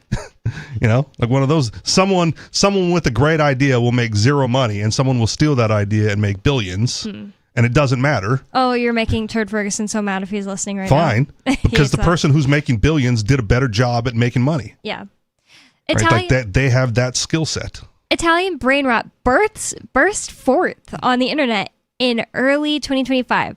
The memes are weird AI-generated characters with faux Italian-sounding names. A cow with the body of the planet Saturn and large human feet is known as La Vaca Saturnita. Would you like to pronounce it for us? No, I'm just kidding. In Hebrew. Oh my god. Well, a frothy coffee in a tutu is called ballerina cappuccina. Grown-ups can find Italian brain rot confusing, but kids love the Dadaist characters. Well, I don't know what that means. Dada-esque. Yeah, Dadaism is a art form that's basically just sort of silly. Probably, surrealist type. Okay. It says cabaret Dadaism was early 20th century avant-garde anti-art movement. Okay. From Switzerland? Is that the same one? I don't know where it came from. Really weird. You got out of me far better than you're going to get I'm not as good as the internet, please. Okay. No, I think you explained why it said that, so it makes sense. Yep. All right. I just need to find the article I was on. I lost it. Too many tabs. Yeah, too many tabs. Yeah, I'm looking at this too, and it's just silly AI art. And okay, I'm glad you pulled it up so you can look at it. All right. Yep. Yeah. It says, in sensing an opportunity, products geared toward a younger audience are regularly using these brain rot characters. See? That includes Steal a Brain Rot. Uh-oh, they gave themselves a name that's not going to work very well in court. Steal a Brain Rot, a video game made by a company called Do Big Studios, and launched last year shortly after brain rots took the youth internet by storm. In the game, different brain rot characters come out on a conveyor belt and players pick them up, but they can also steal brain rots from each other. Steal a Brain Rot is one of the... you just know the lawyers having fun with this, being like, they named it what they did. They stole the brain rot character. You just know they're doing that. Anyway, Steal a Brain Rot is one of the top games on the online platform Roblox, gaming platform Roblox. Roblox is a platform? Yeah. Bunch of pedophiles. Yeah. I honestly never understood what Roblox was or how it works. I'm not Gen Z. I'll tell you, it's a platform where you can create your own games on the platform. Oh, okay. So they fashion show game that people like that's on there. It's not just Roblox when it came out. They had the fashion show game with it. Just to impress. I don't know that specifically. Some pedophile else created a fashion show game. Yes, and uses it to attract kids. It looks and fun. Roblox does nothing about it. So, Steal a Brain Rot is one of the top games on the online gaming platform Roblox, with hundreds of thousands of players logging on at any moment to steal each other's characters. After Steal a Brain Rot rocketed to the top of the charts, Sam Brakta, aka Spider Sammy, the creator of Steal a Brain Rot and the owner of Do Big, received a letter from a French company called Momentum Lab, asking the company to either enter into licensing negotiations for one of the characters in the game, Tung Sahur. Okay, what the heck? Sometimes. Wait, how many tongues? This was a big debate during the break. The next segment. Supposed to be 3 tongues. I mean, the next paragraph. Tung Sahur, sometimes called Tung Sahur. Thank you. Is among the biggest characters in Italian brain rot. He looks like a wooden stick with a face, human feet, and human arms, holding a baseball bat. It doesn't go into it, so I'll tell you what I googled before this segment. He is shaped like a drum that's Indonesian, and for some reason, Indonesians created him. Tung is the sound of hitting that drum, and we don't know why he's holding a bat. He's some Indonesian kid's going to sue this French company then? Yeah, but that's a good point. How did he come to existence at all? I don't know. Well, when a mommy stick and a daddy stick. Licensing requests are nothing new. If someone wanted to put Darth Vader into a video game, for example, they'd have to pay a fee to Disney, which currently owns intellectual properties for Star Wars. But rather than pay a license fee, Do Big decided to take Momentum Lab to court. In an amended complaint filed in July, the company stated that Momentum's claimed rights do not exist. Under established law, copyright protection requires human authorship, and AI-generated material does not qualify. There you go. This is going to be great if they just can't copyright it. Which also means you can steal the game, right? Steal the whole game, yeah. Steal the whole game. Because they can't copyright the game if it's using AI characters. If they could do so well making money off it, they should be able to just go steal the whole game. Yeah, you're right. Yeah. But if they're making money off of it, who cares? In 2017... a macaque. This is a kind of monkey. Mark's favorite monkey. You like saying it? I do. A macaque picked up a camera from a wildlife photographer and took a picture of itself. And what came after that was the David Slater was the the photographer. What came after that was a lawsuit. PETA even got involved, where we had to decide who owned the picture. Now, I don't know what happens if I pick up your camera, Bonnie, and I take a picture of myself with it. Do you own it or do I own it? I don't have an answer to that. I know I'm the photographer. Probably me. It's my... Yeah, depends if you have an employer-employee relationship too. Because if you pick up your own, the owner's camera at work and take a picture, company usually retains. Also Makes matters sense. if you had permission to use the camera. Yeah. Fair enough. Yeah. The monkey did not have permission. I would not think so. Did he not? The United States ruled that animals cannot own intellectual property, which is probably the most easiest and expeditious way. However, Slater did settle with somebody in Europe in order to give 25% of future revenue from, I guess, this selfie or maybe all of his stuff. I don't know. The images and to crested macaques habitat in Indonesia. Some European grifter. Yeah. So it's all, whatever. It's kind of interesting, but it just reminds me of this. Who owns AI art? To me, I think we're just fine saying no one does. Yeah. We'll be be okay if we say no one does. I think it will be wonderful. I just want that to be the first step in erasing all of IP. Yeah. Hear, hear. Also, you got to remember, for a long time, basically Disney said the world is going to collapse if we don't retain all the copyrights to Mickey Mouse. And now the oldest of Mickey Mouse characters, like the oldest version, has fallen out of copyright.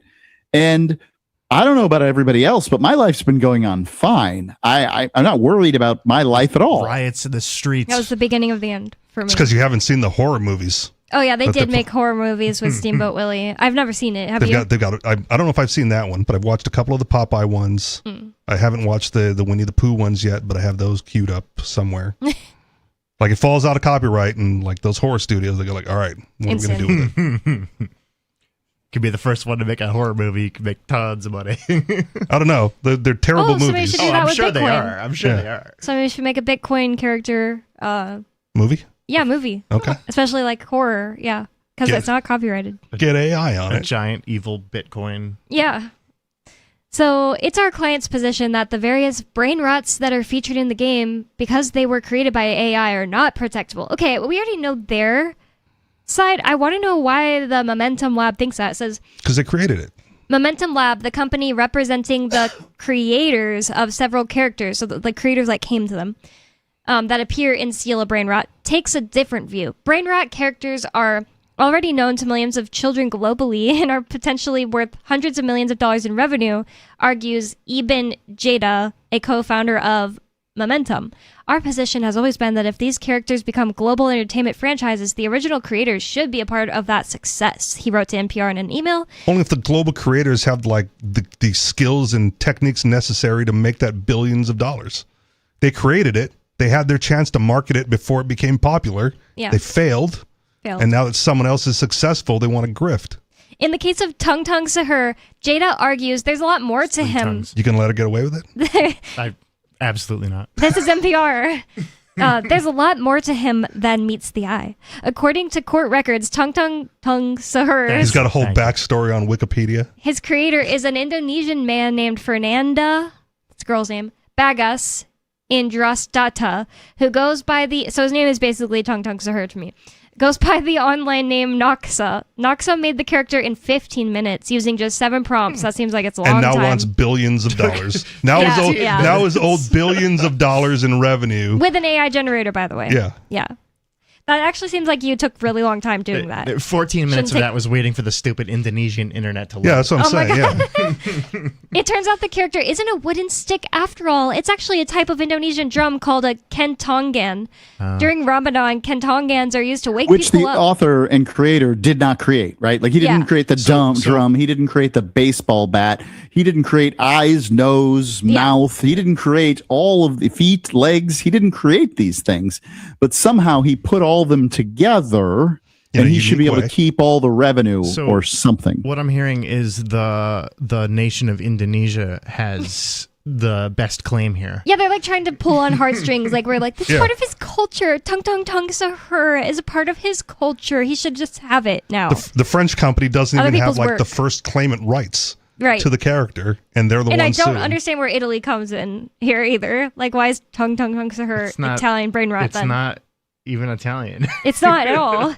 It is also not French. So during Ramadan, kentongans are used to wake people up for sahur, the early morning pre-fast meal. The tung tung noise that the drum makes is Tung Tung's name.